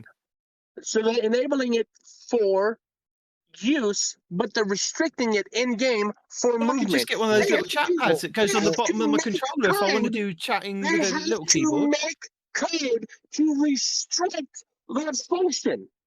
Respawn, I don't think they wrote the code to allow you to control your player from a keyboard. Being able to input characters into a keyboard is very different from being able to control the motion of your character with a keyboard. These are not the same things. I don't think they wrote full mouse and keyboard support and then said, let's comment out 90% of this code. I think they just said, hey, it's pretty easy to add hooks to say you can type words. let's add that in because it's low effort and it will, make text chat be useful until we get voice chat out. Which at that point, would no work one for will care converting anymore. the controller over to keyboard keys, right? Up on the controller is W. Back on the controller is A. Left is S. Left on the controller is Look how A, and long right it is has P. taken them to go from console exclusives to cross-save, now to cross-play. It's taken a very long time and a lot of steps. So just give them a bit of time and patience to get to the point where possibly they could add keyboard and mouse support for said game. I think you're jumping the gun. But by the time they add that kind of support, are PlayStations and Xboxes even going to be a thing anymore? Are consoles Yes. even going to exist Yeah. at that Of course point? they are. Oh, consoles will totally exist, but also I'd make the argument that how many people on a console want that support? If you want that support, get a PC. If you're that serious about it, you probably have a gaming PC. You can enjoy it there. I'm not going to say most people, but I'm going to say a large majority of people probably have a console sitting in their living room near their big TV and their couch. They're not trying to have a keyboard and a mouse balanced on their lap while they're playing on their couch on their big screen TV. Good point there. The console makes the console makes sense to have a controller, a nice wireless controller. You can stick on your coffee table. You don't have to deal with cords and input lags and things like that. Look, some people are going to have that set up, and you're right. But it doesn't mean most people have that set up. Some people, also, a lot of people don't have the new up-to-date PS5s and the Xbox Series X's, which I think would be the only ones that would be able to support this game with keyboard and mouse properly. Anything kind of the older generation of Xboxes and PlayStation 4s, yes, they support the game with controller, but I don't think that what is needed kind of PC-wise would translate across. I may be wrong, but I'm thinking you that... are wrong, because like I said, PSO2, which is Phantasy Star Online 2. But that's a different game. That's a different game. But I'm saying still had mouse and keyboard support on the older Xboxes. You know what I'm saying? Yes, but I'm saying for this game, the keyboard and mouse input may not necessarily work on the older generation of Xboxes and older generation of PlayStations. It may only be... PSO2 is not exactly a Twitch shooter. I think that it'd be like adding throwing keyboard and mouse support in Call of Duty on an old Xbox. You can't get work against other people. You can't get 120 frames and the field of view on the older Xboxes and PlayStations. And they haven't enabled mouse and keyboard. And the Xbox There's lots Series of other X. games. I just use PSO2 as an example because it's the one that I've played mouse and keyboard with. But it's enabled on a lot of different games. And Bungie... Bungie weren't able to do the 120 frames on the older Xboxes and the PlayStation 4 and the field of view. It's just a technical limitation. They cannot do it. So what I'm saying, it's probably possible to do the keyboard and mouse on the new series and the PlayStation 5. That's what I'm saying, is that due to technical limitations, yes, you could probably plug a keyboard and mouse and it would give you some kind of movement on your characters, but I don't think it's going to be, like Peroty said, Twitch shooter kind of reactions as what it would possibly be on the newer console versions. And I think where you are in a even console if you did pool limit of players, it to the new console version, why didn't they? But because then you'll be splitting the player base even more, because it would be those new console players only playing against other new console players. Who cares? People are still buying your game, Bungie. Why does it matter to you how they're playing it, whether it's keyboard, mouse, controller, or how they're playing? Who cares? Everything they say, they absolutely care. That's like everything they say and everything they put out and everything they work toward is trying to balance the playing field of making it enjoyable for everyone. They absolutely care, because if everyone has a better time, everyone enjoys the game more. Except for Trials, we don't talk about Trials. But everything else, they want people to play the game. They want people to have a good time. They want people to hang out and play with their friend. It's not a competitive Twitch Call of Duty shooter. It's not a esports elite thing. They're like, hang out, play the game, have fun with it. We want you to be able to play everywhere, all the places with your friends all the time. That is absolutely what they say every last chance they get, and what but how is that splitting the player base? Let's say they enabled mouse and keyboard, right? You can buy a wireless mouse and keyboard combo cheaper than an Xbox controller. Right, Yes, but yeah. is there a demand? I mean, you can, sure. Well, right now there's Does not a any- demand. Well, Because no. it's not No. I mean, there being a demand and it being enabled are two different things. If there were people screaming for mouse and keyboard support all day, every day, and Bungie's like, listen, all we hear is about mouse and keyboard support on the consoles. We will prioritize and work on it. I don't think the demand is there. I mean, People I don't can't. know about it. Hell, I Well- didn't even know about it until PSO2 said, yeah, go into your Xbox settings and enable mouse and keyboard support. I was like, wait a minute, that's a thing in the Xbox? And sure enough, in the Xbox, even the older ones, they have mouse and keyboard support. It's been there for years, I but can't nobody's think of known about it. I can't think of anybody in my life that has ever mentioned, I wish I could play this with a mouse and keyboard on a console. I think well, again, I'm not going to say most. I think a lot of people's houses Yeah. and living rooms or whatever, or dens or game rooms or whatever, are not set up for that. Sure. Or if they have kids, all bets are off. Mm. I mean, I just think, Yeah, I just definitely. think, like, And it it's only a thing really you can bothered do, me after I but started playing why? on PC, right? Because you learn on keyboard and you find out keyboard and mouse is definitely easier and it's better, and then you go back to Xbox, right? Now, I'll admit, I didn't even think about it. I didn't think, wow, I wish I could play this on mouse and keyboard, right? Because on the computer games, I used to play like RPGs and dungeon crawlers But- like Diablo and whatnot, right? I didn't even think about it for Xbox. And then freaking, once I started playing Destiny on PC, and then I was going to go back to play with my friends on Xbox because not everybody had a PC yet. At that point in time, I'm like, man, I wish I could use a mouse and keyboard on here. Only to find out that, holy crap, Xbox supports it, but Bungie doesn't. And that's But what blew my listen- mind. It's like, holy crap. Listen, you are comparing apples to oranges. You're comparing your PC experience with your unlimited frames, your field of view, to Yeah. an original Xbox with 30 frames and limited view. You're not going from Series X to your PC, so you're Right. not getting the whole kind of picture. If you were going from the Series X to PC, you would notice a very little difference with swapping from controller to keyboard and mouse. There are You're a talking lot about of visual, right? No, Or I'm talking about movement-wise. controls and visual. There are a lot of YouTubers that are saying that they're Yeah. swapping from PC to Series X or PlayStation 5 because they're getting the same game experience that they can get on a PC with less cheaters. Now, Okay. if a lot of the YouTubers are saying that, then you kind of got to sit up and take notice. The PC pool Yeah, but is like, just full of are they cheaters, talking about but like the experience as in like the player experience, or the experience as in the movement consoles, experiences? the console is Because- as good as a PC. And Well, why stay on PC against cheaters? Visual wise, yeah, but I still hear people saying that the movement is going to be different, right, from mouse and Yeah, keyboard. we know to it's different controller. because it's a controller Yeah. versus a mouse So and the keyboard. experience isn't the same. Maybe visually, yeah, okay, sure, yeah, from PC No, but to the movement yeah. is as well is Well, you can get similar it's- movement. It's close on the new enough to what. consoles, yeah. It's close enough to what they're going for. And again, I mean, if these are people who are Okay. YouTubers and doing this, full time, they've come from console and controller at some point. So yes, you can get improved movement and control on a mouse I'll and keyboard. concede the point because I don't have a new Xbox debate and I don't there. have a new PlayStation. But Maybe the movement and the controller sensitivities is stronger than what it is on my Xbox. Like, also, I mean, I think it's totally just it's relevant and viable in competitive PvP. But beyond that, I mean, yeah, sure, it helps you in PvE. I'm sure in some cases to have like the mouse and keyboard control. I don't think it's a big enough change or a big enough demand that people are going to care. It's that much. it is definitely night and day when I go from playing PvP on my Series X to playing it on my Xbox One X.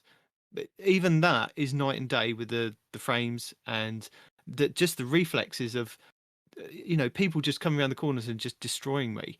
Whereas I have a little bit more flexibility on my Series X.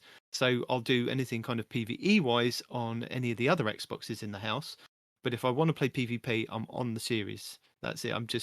I don't settle for anything less now because it's just not worth my time. I just get destroyed and it just really beats me down, to be honest. But- Right. Yeah. Like doing PvP, there's absolutely a difference and absolutely a reason. PvE, I think Yeah. it'd be harder to make that case. I'm not saying there's no difference. There absolutely is a difference, but I Yeah. don't think it matters as much. And I think the whole reason of season 15 is this whole coming together of the community.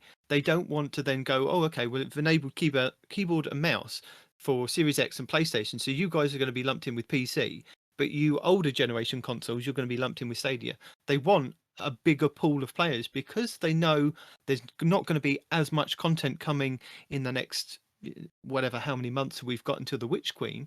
This is their big focus of putting as many people that still love the game and still want to play the game together without all these differences that can kind of split the player base. So PC players will still have their player base of whatever they have, unless console players want to join them. But then the console player base is just going to kind of double and triple in size with the amount of players that are actually playing against each other, which is a good thing. But if you throw in mouse and keyboard to only certain players in that, that's going to kind of create a rift between players, because a lot of players won't have that. Only certain players want it, or are calling for it and use it, and then it's just going to kind of cause issues, I think. Right, so that subject is fine, whatever. I might be the odd man out. I might be speaking for a bigger group of people that I don't even know. Don't care. What I heard just a second ago from you is something I do want to address. So you're saying the older consoles are going to be lumped with Stadia players? So if I go home and I want to play with somebody on my older console, I won't be able to play with them? Like on PC? Because I'm on an older console? On PC, you have to... If you're doing PvE activities, you can play with everybody everywhere. There is no... But on an old console too? Yes. Because he If just you're said on... the older consoles are going to be lumped with Stadia. That's my concern. For PvP, the only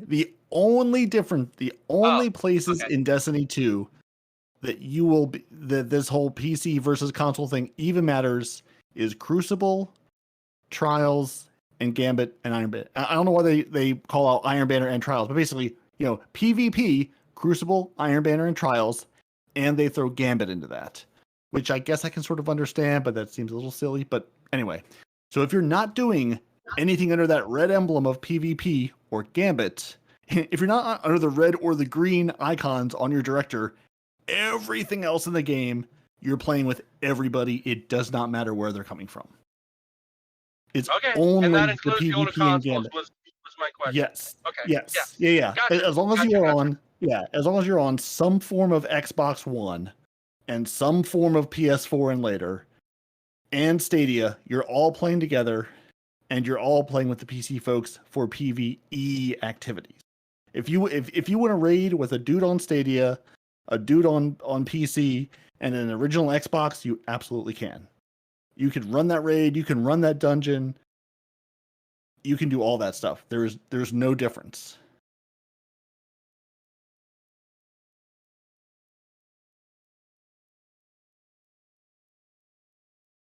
So Bungie does have, as Nike was saying, the launch is just the beginning. So they have sort of a vague time. I wouldn't even call it like a timeline or a calendar, because it's not. No, it's basically bullet points. Bullet points of what's going to happen. Yeah, here's the things you're going to have, and here's when you're going to have them. So early season 15. Your Bungie name and your Bungie friends, that all goes live. You can have all your BFFs. Everybody's happy. Your cross-platform invites, multiplayer matchmaking, all goes live. Your player search and your social privacy, that all goes live. At launch 15. Soon after launch. When? Soon. Soon after launch, your cross-platform voice chat comes. So it's not available at launch, but it will be soon after launch. Think weeks instead of months, or maybe a week. Who knows? But soon after launch, you can talk to everybody on those other platforms. Now, in the future, in the winter is coming, but in the winter, that's when you'll get your Bungie name changes. That's when you'll get your text display on consoles. And that's when you'll get your text input via the USB keyboard on consoles. Now, it's worth pointing out that you get your voice chat way before this. So I don't know how many, again, I'm not on PC. I don't know how many people are text chatting on PC while they're playing, but you'll have voice chat long before the text chat comes to the console. And then, until we see each other again using crossplay. So everybody has crossplay. Everybody wins. So again, that's sort of their bullet points of when you're going to get things. So crossplay, soon after that, voice chat, later on, name changes and text chat. And then Alrighty, whatever Bungie has. lined There up is for us one next. burning question that they didn't answer here. And you know what What's that that? is? When do not. exactly does crossplay go live? Because it sounds like it's not going to go live day one, day dot of season 15. In early season 15. Early. Early. So no, that is a good point. And I think I misspoke. Yeah, it's not the moment season 15 drops, crossplay is not turned on. It's soon, which I'm going to guess is probably, let's get season 15 out the door. Let's fix whatever, day one game breaking bug it has. Then let's turn crossplay on. That's my guess. There's a question that you There's brought another up question. but wasn't answered. Yeah, no, and it's a big one, right? So right now, today, and for the last God knows how long, Yep. there's an Xbox app on PC where you can have a party chat with people that are on Xbox. I do it all the time to my friends that are still on Xbox playing Monster Hunter and stuff like that. We chat all the time. Yep. So, is Bungie going to break that? Because they're saying there's going to be no voice chat. Well, there's voice chat right now between consoles. So how the hell? No voice chat in Destiny 2. If you're using a third-party non-Destiny app like the Xbox One on PC, that will still work. What Bungie is talking about, voice chat. Breaking the whole thing. Yeah, no. Bungie's talking about like voice chat in the game. Like if you're just, you load into the tower and want to shout at people in your fire team and they're on a different console, you can't shout at them because they can't hear you. So if you've got somebody on Stadia or PlayStation, you can't necessarily log into the Xbox app like you're talking, but you can do that via Steam and via the Xbox One. You can kind of talk that way. Do it on your phone. You can put the Xbox app on your phone and talk to them like that too. Yep. Yeah. If you're if somebody's you're got to download Xbox... something third party like Discord or the Xbox app or something, or even the PlayStation app if you're going their way. Right. Yeah, exactly. I don't think Xbox has Discord anymore, so you can't use Discord for the Xbox inner. No, you'd have to download Discord and sign up for No, Discord. I don't think Xbox has Discord anymore. I think it was discontinued on Xbox. No, but that's so what Discord you have is to do it on your phone, Xbox. tablet, or PC or laptop. You'd have to do it that way. Xbox had a Discord client at one point. I think they did. Yeah. No idea. Yeah, don't know either. But so PC guys you that do are out bring there, up a good point. Yeah, you PC guys that are out there and have never played with Xbox people, there is an Xbox app.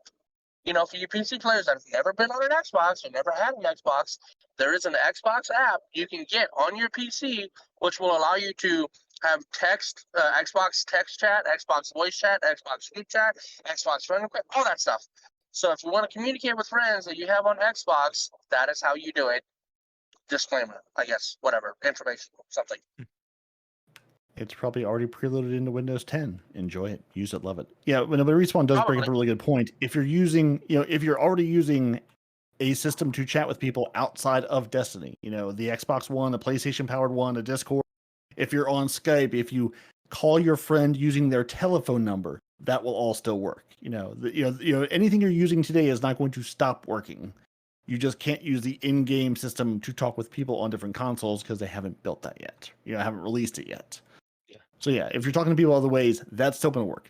They're not going to break functionality that already exists. No.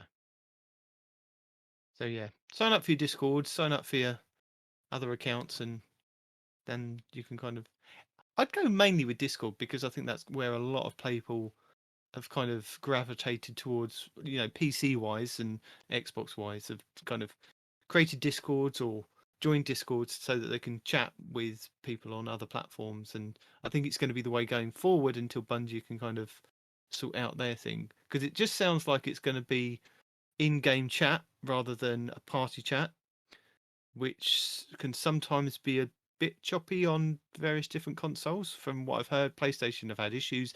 I know Xbox have had issues, which is why everyone kind of party chats up rather than just going to game chat.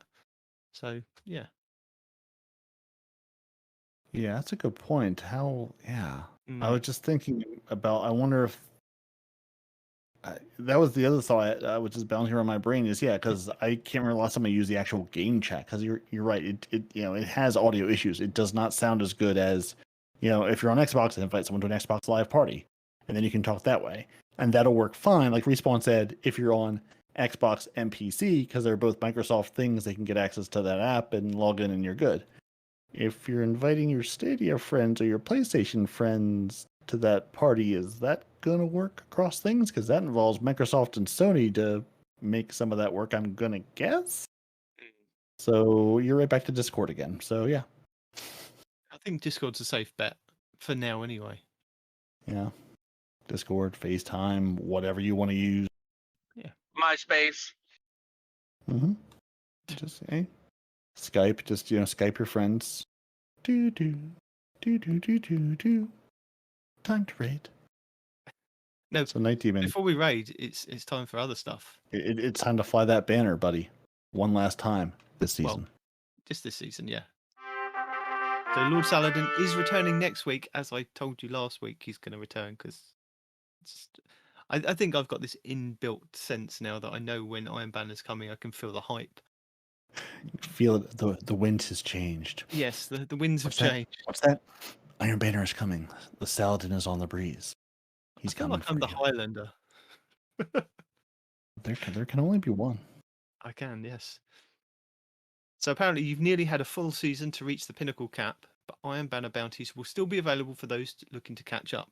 So these are your powerful pinnacle bounties that you can do by just kind of going into Iron Banner and doing various different things, like killing people mainly, using supers, using specials, heavies, capturing the zones. Capturing all the zones. Don't forget to capture the zones, as we've been over so many times. You capture free the super. zone, gives you super, free super. Just run behind the opposite, the enemy team. Run behind the enemy team and capture the zone as they've run out. Get free super, and then by the time you've caught up to them, use your super on the enemy team and generate lots of orbs for your team, and then steamroll them. Although we know it doesn't really work like that. If you're going in solo, grab a buddy, grab a little friend, just follow them around the map, steal their kills, support them when you Here's the thing. You can be the bait or you can use them as the bait. So what you want to do is look for people with that gilded unbroken title. If they've done it twice, all the better, and become their friend. Follow them around. Because either they're going to get the kills and keep you safe, or you're going to clean up the kill, the twice in the match that they die. But become their friend. Follow them around because they know what they're doing. Even if you can get just one stand by shot on them. the other, get one shot on the opposition, you still get some points go towards your KD. Mm-hmm. You're just there to help them out. That's all you're here for. You're just playing the support role character. So your pinnacle bounties will give you I think it's a +2 in your light. So if you're over 1310, it gives you those extra bits of bumps to kind of. They're more powerful than some of just doing your 3 strikes or your 3 gambit matches, which I think is about +1. So they are worth doing, but they are random with what they can drop you. So if you're looking for weapons and armor, it's good because get both. But I feel that sometimes those are weighted more towards the weapons because people like to get the weapons more than the armor. Could just be me.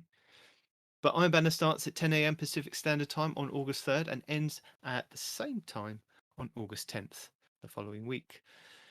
This will be the final chance for the season. This will be the final chance for the season to earn some Iron Banner themed rewards. The Wristwalker shotgun in the Archon's Thunder machine gun can be earned from the quest, as well as post-game drops and bounty completions. While these will continue to be available in Season 15, so next season, Lord Saladin is looking to bring a couple of new weapons into the fold, fit for an Iron Lord.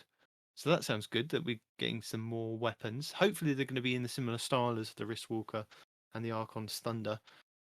So new weapons, not reprised weapons, please, Bungie. Or, I wouldn't mind a couple of reprised weapons. You could bring back some from Destiny 1.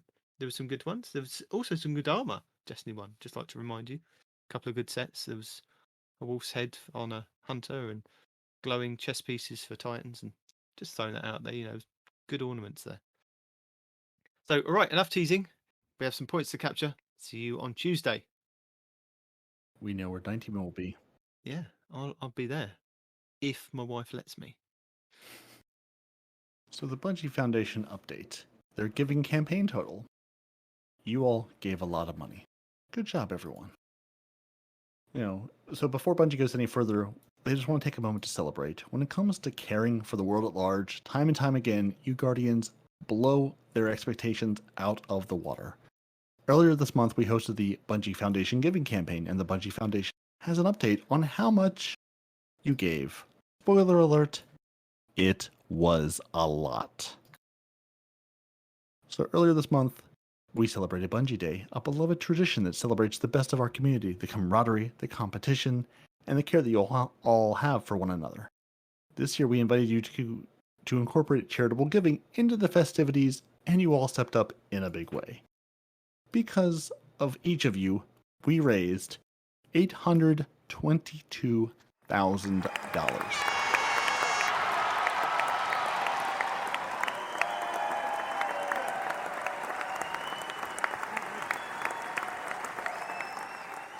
That's $822,000. Good job. Every single dollar will go directly towards improving the health and well-being of children, uplifting the rights of all individuals and communities, and providing aid to people all over the world in times of crisis. So many of you may have earned one or more in-game rewards as a thank you for your donations. So as a reminder, if you gave $10 or more, you get the Bungie Foundation emblem. $25 or more, the new Circadian Guard emblem. $50 or more, the new Buoyant Shell, the exotic shell. And $75 or more, you get all of those things above, plus the new Tiny Tank exotic. So as of today, these codes should have made their way into your inboxes. You'll find an email from the Bungie Foundation to the email address you used when making your donation. Remember, if you don't see it in your inbox, check your spam, your promotions, your updates folders. It's there somewhere. You should have it. Once you get your code, go to your emblem under Collections, Flair, and General for your Bungie Foundation emblem. You can pick up the Circadian Guard emblem, the Buoyant Shell Ghost, and the Tiny Tank emote from the Cryptarch in the Tower, from where those places come in the game. As a reminder, to have been eligible for in-game, you must have made those donations between July 7th and July 20th, which that time has long passed, so you either made your donation or you didn't. Good job if you did, good job if you didn't. Don't let me tell you what to do. So Bungie Foundation loves us. We love the Bungie Foundation. So yeah, good work. And now it's time to support the player. Peroty. Mm-hmm. Oh, sorry. So, I had a thought, right? Kind of something you brought up last week, right? About how you thought the tiny tank was going to be a sparrow, or somebody thought the tiny tank was going to be a sparrow, right? Mm-hmm. What if it is Bungie? Listen up, all right? You've heard me about the bow catalyst. You've listened to me about the separating loot between the master raid and the regular raid. All right, this is important, right? This will make or break Destiny 2, I promise you, okay? Make the tiny tank a sparrow, right? But unlike other sparrows, instead of our legs being on the outside, you tuck him inside like an adult in a Power Wheels, right? Or like, how sometimes you'll see an adult like at a store and they'll fit into one of these little rides that kind of go up and down, look like a little airplane or a little elephant or whatever, right? Make a little tank where your guardian is kind of just like stuffing his hands and legs inside of it, like an oversized adult inside of a Power Wheels toy, right? I promise you, if you make this emote and you make this emote sell for silver, this will fund your game for the next year at a minimum. Okay? I'm telling you this because I love and hate the game, and this is for everybody's well-being. Make the tiny tank in a sparrow, but a sparrow where the guardian's legs are tucked in instead of the outside. This is a freebie. I don't need royalties for it. I just need you to do it. That's it. Thanks for the feedback. I've passed it on to the team. Take a drink. Take a drink. Damn it. Well, now that's been passed along, and I feel refreshed. We have things we've broken. Well, not we. Bungie is the we. We're just here to tell you about the things that Bungie broke, and the Bungie fixed, because we have no, stake in this game at all. So Bungie is supporting the players one TWAB at a time. So with each TWAB, our player support team provides a list of high priority information for you to consume. bug tracks, active investigations, hotfix notices, and more. Without them, we'd be lost in the dark, without a heading. So as this week, this is their report. Early in Season 15, crossplay will go live. We've talked that to death. Nothing new here. You know all about that. Bungie store updates. If you haven't migrated your Bungie store account, if you haven't made your new password, I actually saw a new email from them that you actually have additional time now until August 13th to create a new Bungie store password, and they'll just send you a free legendary engram, just free for just creating a password to access the Bungie store. That's all you have to do. So watch your email, or if you haven't gotten the email or it went into your spam folder and you haven't seen it, go to bungiestore.com and create yourself a new password. Now, this is a reminder, you do have to make a new password. This is not an optional step. If you want to buy something or redeem something from Bungie, you have to do this. So you might as well get a free emblem out of it. I'm sorry, a free engram out of it. Yeah. And we've already told you that hotfix 3.2.1.3 was released. You know, they say earlier today, but that was Thursday. So earlier today, they fixed a hotfix, or released a hotfix. Do they have any issues that they know about now? Yeah, so they put out hotfix notes, which we told you about earlier. They, however, neglected to mention that the issue also allowed an issue that allowed a small number of players to circumvent Fireteam privacy setting on Steam have been resolved. So that's fun.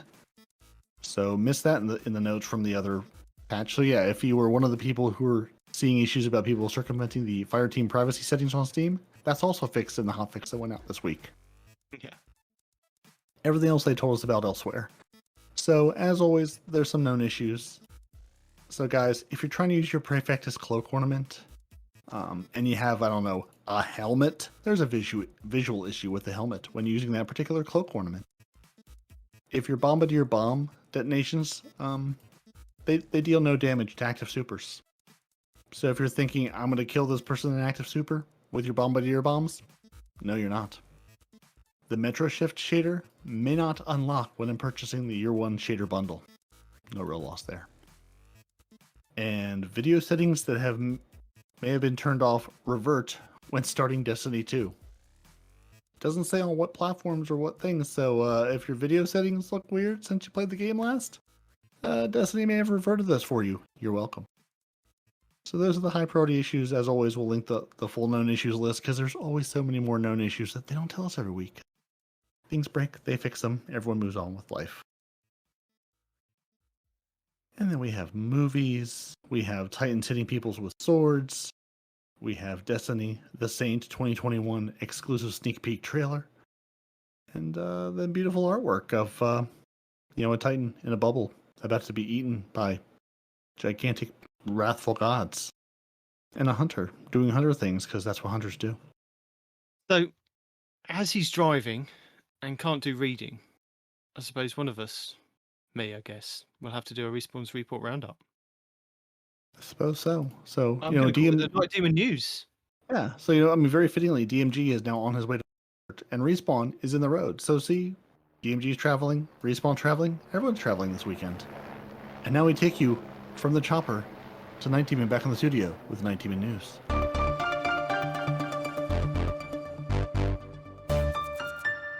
Thank you there, Peroty. I'm here with some news from the Bungie world. We have a message from DMG, before he's gone away on holiday, of course, and this is regarding the Sleeper Simulant. There's been a little bit of chatter in the Destiny universe. Even though they got a buff recently, people were saying that, they're not sure if it needs possibly another buff, because they're not seeing what they thought was going to be the right amount of damage on things. DMG has done what DMG does best. Thank you for the feedback. Looks like Season 15 changes are solidified. Coming soon to a 12 near you. But there may be an opportunity to add minor changes in mid-season patch. Once we have more info, we'll let you know. So he's passed it on to the team. Take a drink. Let's move on. So Riven spent Destiny themes. DMG, can you explain Bungie names real quick? I'm not really understanding it. So this is a big thing that I don't think they've kind of explained as much, which the DMG kind of goes into on Twitter.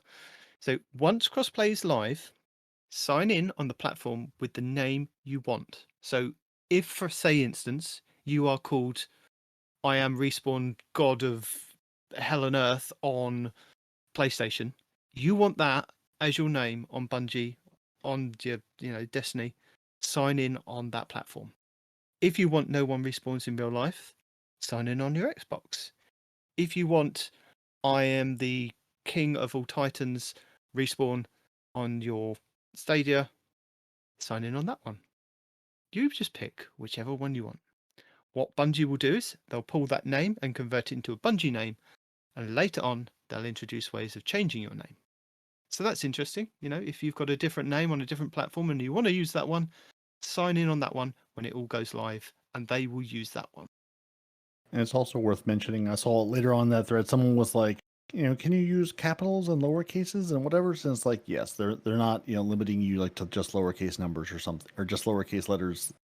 It's going to be what your name is. And Nitedemon does, bring up the good point, because many people have asked questions about how this is going to work. And it is, just like when you pick up your cross save, you say, this is the one true platform I want to cross save from. You're also saying, this is the one true platform I want my name to come from.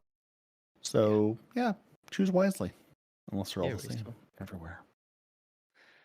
So, DMG also on Twitter says a small amount of players received in-game punishment last week for targeting and harassment of other members of the community. And I think this was one of the videos that we highlighted from Cheese Forever that was saying that, people are sending out this Steam code to bypass to harass YouTubers and things. This included, but was not limited to, circumventing Fireteam privacy settings with intent of harassment and disruption, or advertising others to do the same. So, as per rule number 3 on our code of conduct, this behaviour will not be tolerated and punishments have been issued. Evidence was reviewed before punishment was applied. So, if this applies to you, I don't know why you're still listening to this podcast, but if you were thinking about doing it, don't. Yeah, and Bungie did fix this issue in the hot patch this week. They neglected to mention the hot patch notes. They fixed the issue that was allowing all this harassment to happen. So that's always good. So yeah, before you even thought about it, they've stopped you from doing it. So Bungie Help tweeted out recently, we are currently investigating this Circadian Guardian emblem from the Bungie Foundation giving campaign being unavailable to reacquire from collections. Players are advised not to store the emblem after acquiring it in order for it to remain available to equip. I think this is something that happens quite regularly. Once that kind of fixed, you'll probably be able to reacquire it from your collections. But if you've got it on your character now, don't dismantle it, don't store it, don't stow it, and things like that. Peroty did touch on this, but I think Destiny News has kind of picked up on it. So you have been given an extension. If you want to link your Bungie store on your Bungie.net account, you've got an extended period until August 13th, which will also give you an extended period to collect the new blue emblem that was updated, which was given a date of the 31st of July. Now we've got an extra couple of weeks. So if you do kind of link all of that, they will send you out an email with the new emblem sometime in the future. Nerd over on Reddit at Nerf That Nerd. Can you give us some sort of TWAB roadmap to the 24th? DMG has replied. Crossplay prep and some sandbox previews. Maybe some loot teasers here and there. That's it. That's all you're going to get from that. A Gunslinger Guardian over on Reddit has asked DMG, please make adept weapons a guaranteed drop in GMs. DMG responded, hey all, feedback has been passed along. Don't have a clear answer right now, but folks will be looking into this before GMs go live next season. Once we have more info, we'll let you know. Take more drink.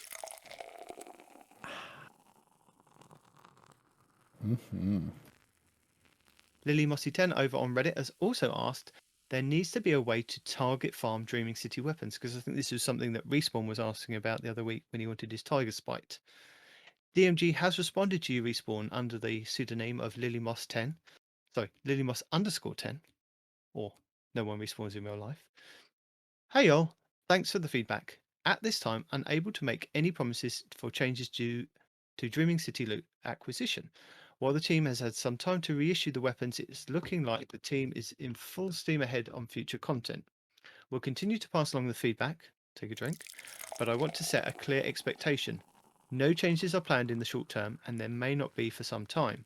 Until then, you'll have the weekly challenges via the quests, blind wells, and Shattered Throne completions. There's also daily bounties available each day for a chance at the weapon and armor.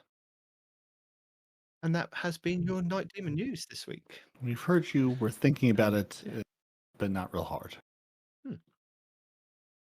Now I know you're doing double duty this week. Do we have any tips, tricks, guides, builds other than the ones we've already? We do, but I would just like to point you in the direction of our clan spotlight that I found this week.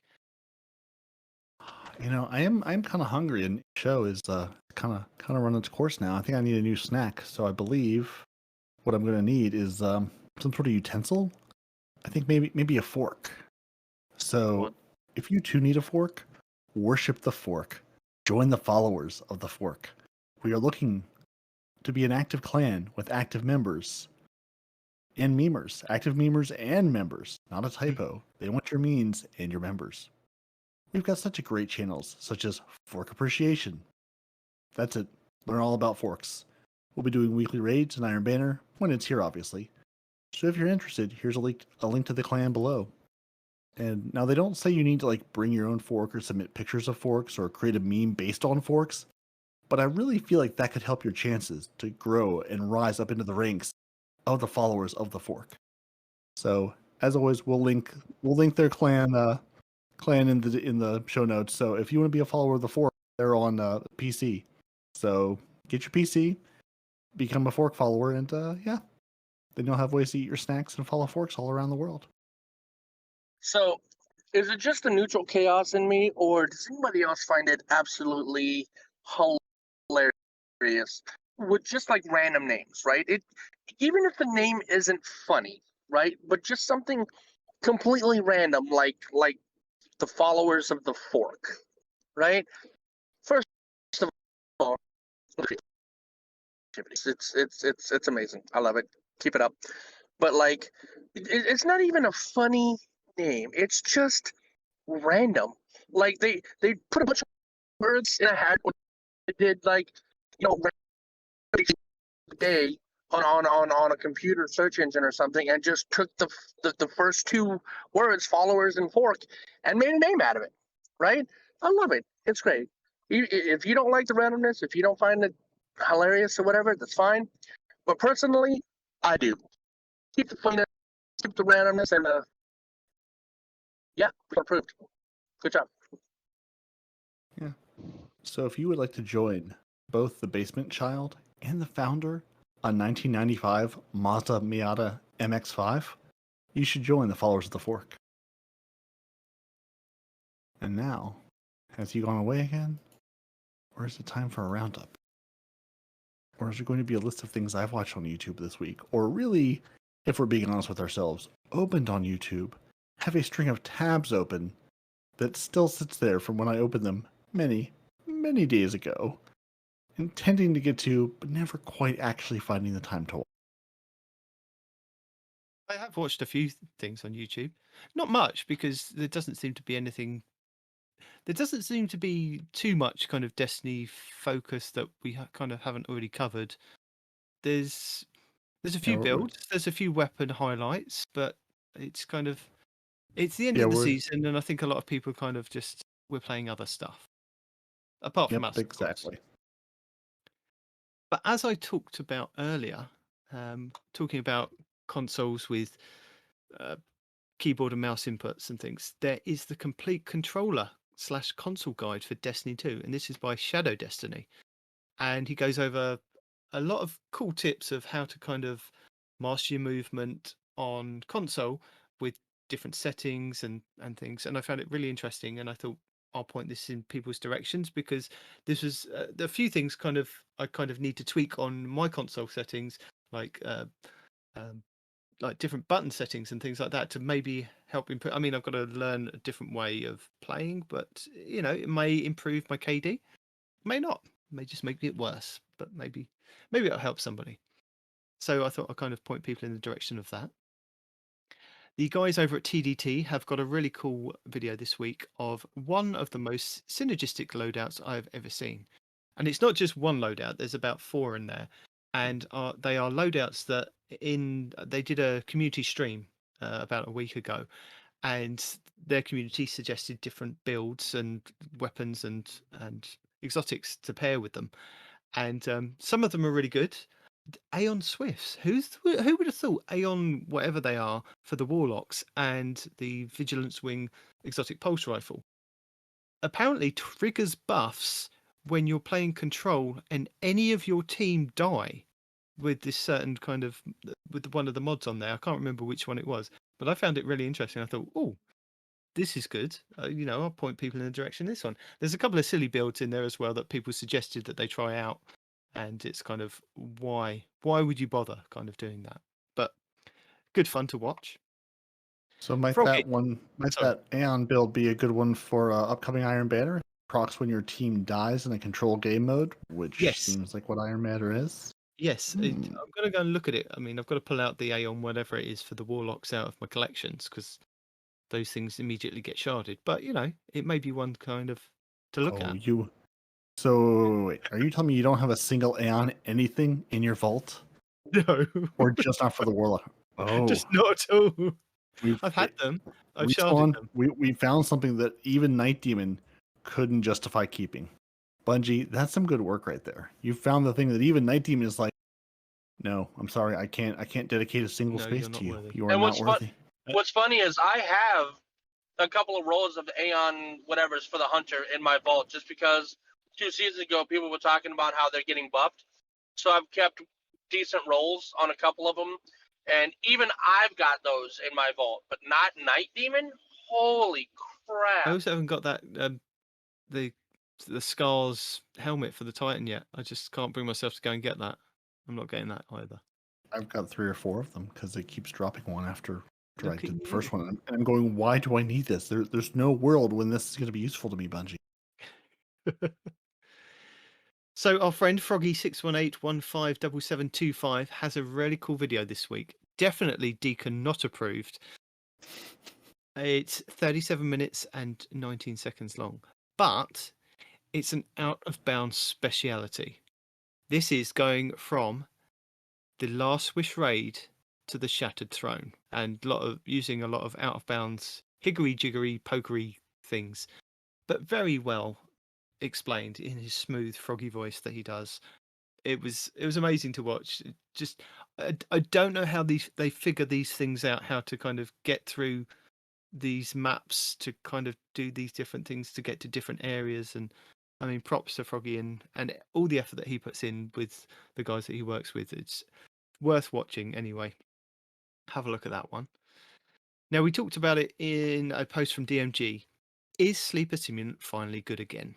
Well, Eror has done a video comparing it to other linear fusion rifles, to high impact sniper rifles like the Whisper of the Worm, the Darcy, rocket launchers, grenade launchers, you name it, he's tested it. Well, probably not, actually. Just a few things anyway, he's tested it. And he'll give you the answer in his video if you care to watch it. That's it. That's that one.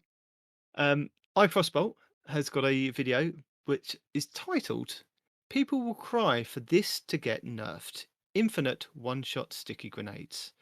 Now, this is Respawn's nightmare. This is the Ashen Wake exotic gauntlets for the Titan, the Sunshot exotic hand cannon, which is the only 150 hand cannon, I believe, in the game. And he's literally just, I think it's Middle Tree Titan, Sunbreaker. So he's throwing out the hammer to get the hammer kills or the hammer hit, and then throwing out the one-shot grenades and getting all the different empowerments from that. And it's a build that's been around for ages, and I'm not sure if he's just rediscovered it or he's gone over it again, but it's out there and it may be one you can kind of use in Iron Banner next week.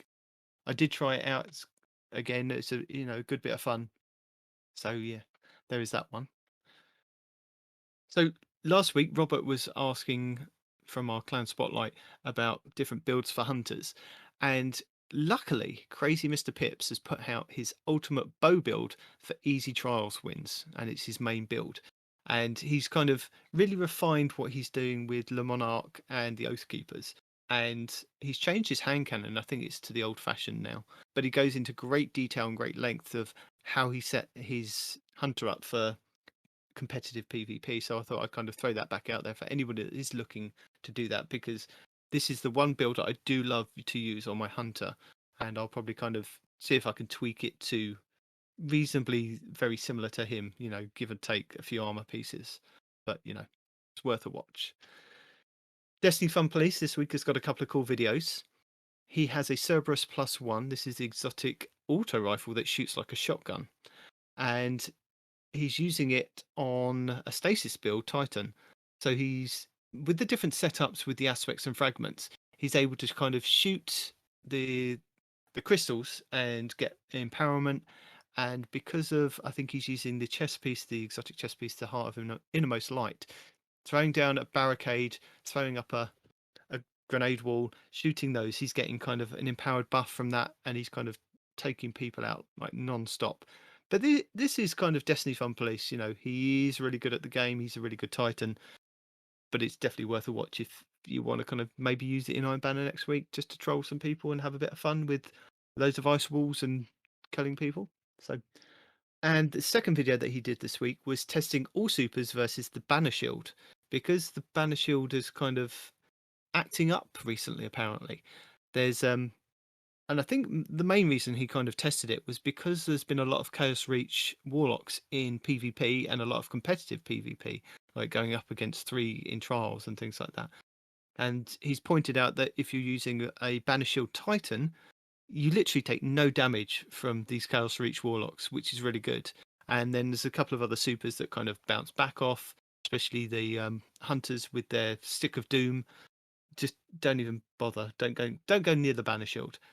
And if you go Banner Shield versus Banner Shield, if you are the first person to pop your Banner Shield and then you get another Titan pop their Banner Shield, they're the ones that die because you popped yours first for some reason. It used to be you bounce off each other, and now some reason it's kind of you just can kill the other person if you've popped yours first. So there's a couple of good things in there that he's tested, which are worth a watch.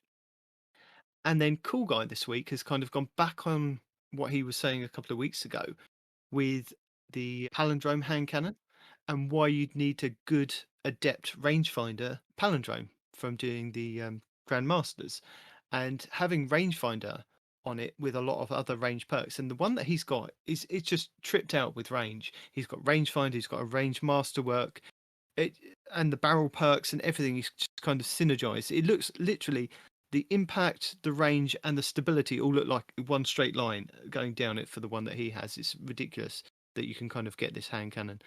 But he's kind of got a video out there showing you why you might necessarily want to kind of grab one of these for the next couple of seasons, because it's one that could be on top for quite a while.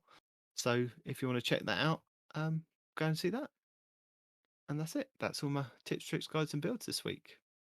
Unless you want to see a trailer for the new Ghostbusters Afterlife, which I'm really excited about, because you could go and check that out as well. Mini Marshmallow Man. Definitely, you should definitely check that out. I didn't even know it was a thing. Yeah. Oh my god, you've got to watch it. Stop the car now and watch it now. Okay. Stop the car. Pull over. Make you and Alexander watch it, and I want your feedback now. All right, stand by. Well, while you're doing that, I'll read the outro, and then after that, you will have had enough time to watch the trailer, and then we can get all of your best hot takes. Thank you for joining us. Your Titans are Peroty and Nitedemon. Your Hunter is no one respawns in real life. Your lore scribe, What's up? out in the mists, possibly melting in the heat, is not ARF. You can email the show at twotitansandahunter@hotmail.com. Find us on Twitter at twotitans_hunter. We're on Instagram, Facebook, and YouTube. You know where to find us at this point. Two Titans and a Hunter. You can find all your favorite Guardians on Xbox Live and Respawn on PC. Until next season, when we are all Bungie friends and we become BFFs. While you're waiting for that to happen, you should listen to the show on Apple Podcasts, Google Play, Spotify, and everywhere fine podcasts are sold. Watch the show on YouTube so you can see and consider deeply with yourself. Do I want to be friends with these guys? Do I want to become BFFs?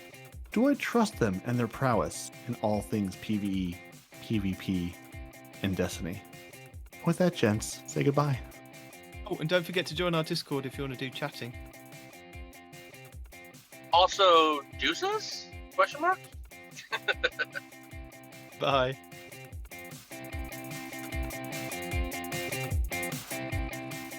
What are you like now? You're like 12 now or something. He's almost 14. See? Time's gone. Almost 14. Yes, Episode but 100, look at you were Peroty. 12. Now you're Peroty's like 14. 50 and he's still illiterate. That's not something that comes with age, dude.